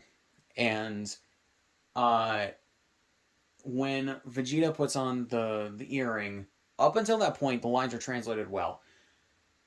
But instead of having Goku say, "Thanks, Vegeta," like it was in the Japanese, like it was in the manga, and like it was in the Z English dub, and also in the video games, or "Thank you, Vegeta," not "Thanks, Vegeta." They instead have him, for some fucking reason I don't understand, is say, "Thanks, Vegeta, here we go." As if you needed to fill the mouth movements, the lip flaps, with extra... and that's also a thing, like, the Kai dub is sometimes criticized by people, including me at times, for having overly worded scripts that have more words than you need. Or just more, like, I guess, eloquent ways of wording sentences and everything when it's not needed. And I do agree to an extent. It doesn't bother me nearly as much as it used to, but that is something I noticed very early on, is that's how the dub was produced. In terms of the scripts and everything. Yeah. But it doesn't bother me except for stuff like that. I don't understand that whatsoever. If the point of the Kai dub was to have a more accurate dub than the Z dub, you failed in that regard at those points. So, yeah. Moving on. So, Dragon Ball Z Battle of Gods and Resurrection F. So, Dragon Ball Z Battle of Gods was released in 2013. It was the first Dragon Ball anything, really, to be written by Akira Toriyama in a very long time, if you don't count Negamajin. And I think he was also involved, like, with the story, at the very least, of Son Goku and his friends' return.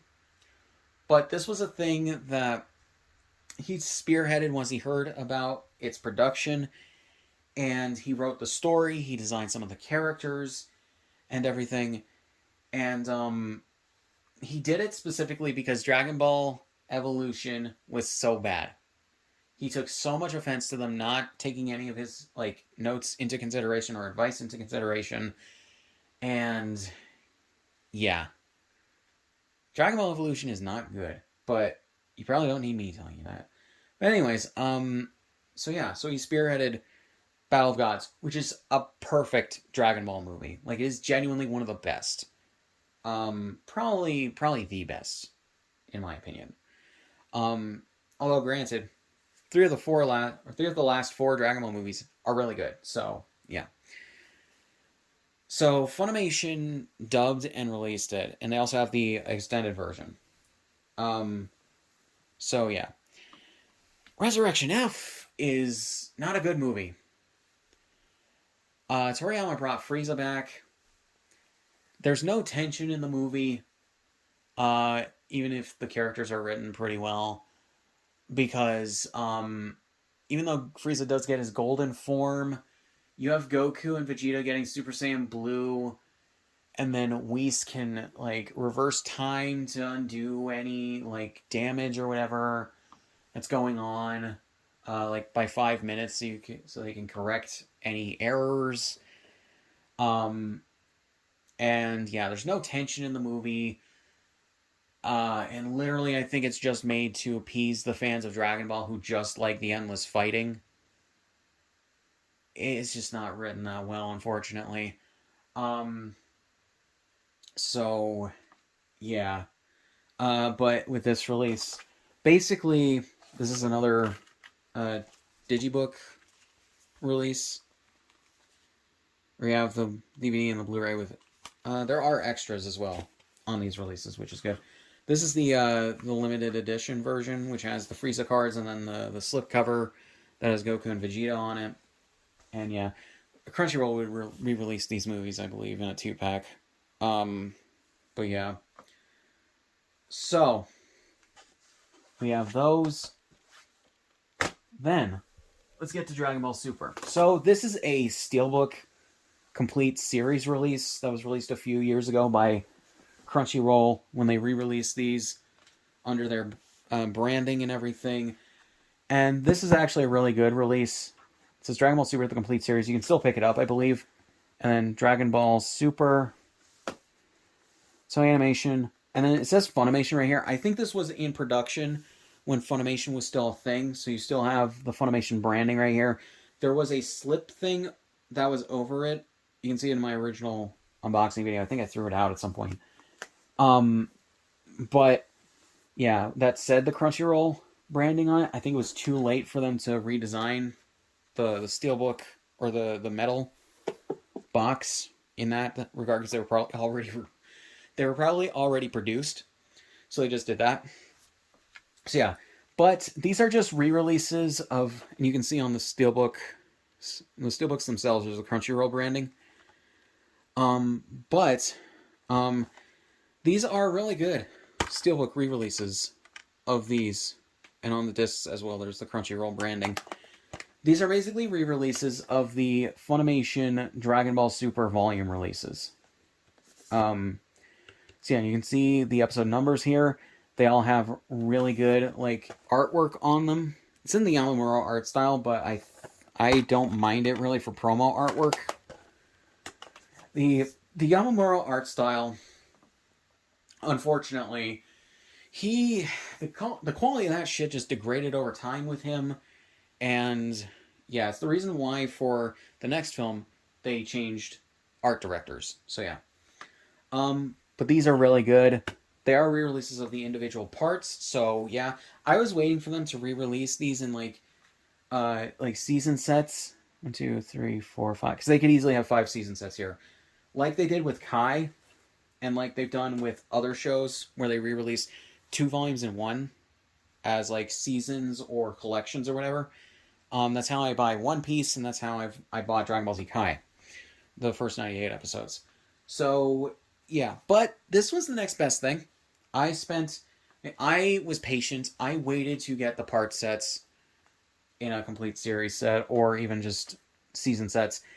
And yeah, and I got a good release of these. So yeah, I really do like this. You can't really go too wrong with Super, because like Super is Super, you know.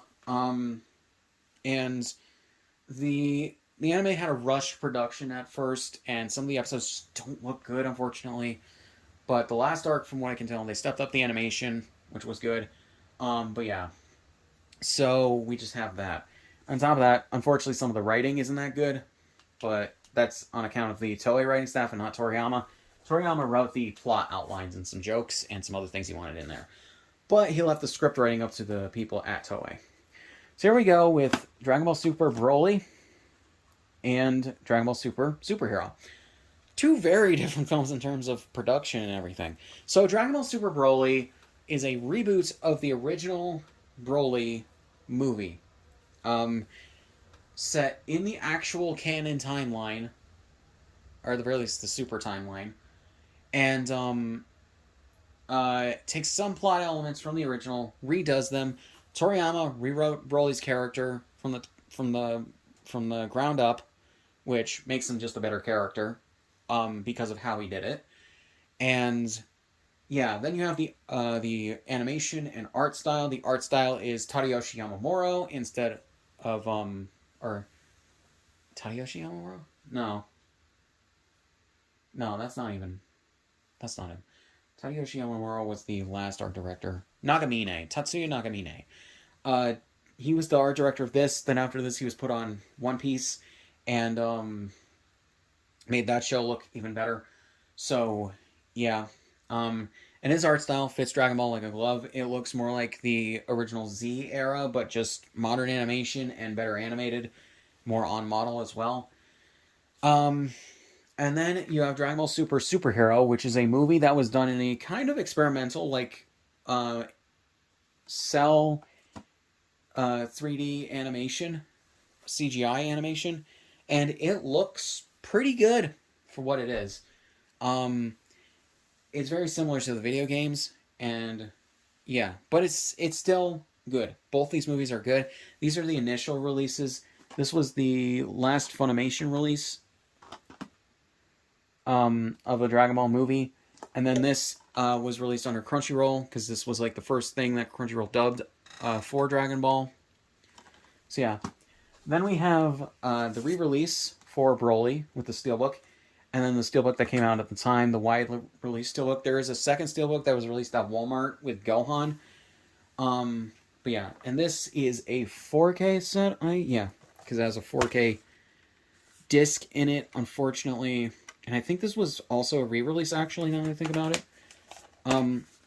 But yeah, unfortunately, these two have green tints because the white balance was set improperly for these. The UK release of Dragon Ball Super Broly would correct the white point balance being set incorrectly. The initial UK release. From what I can tell, there's a re-release coming where they use the different master for some reason. Stupid. And then Superhero also has that problem. At the very least on the 4K set. I don't know about the regular Blu-ray disc.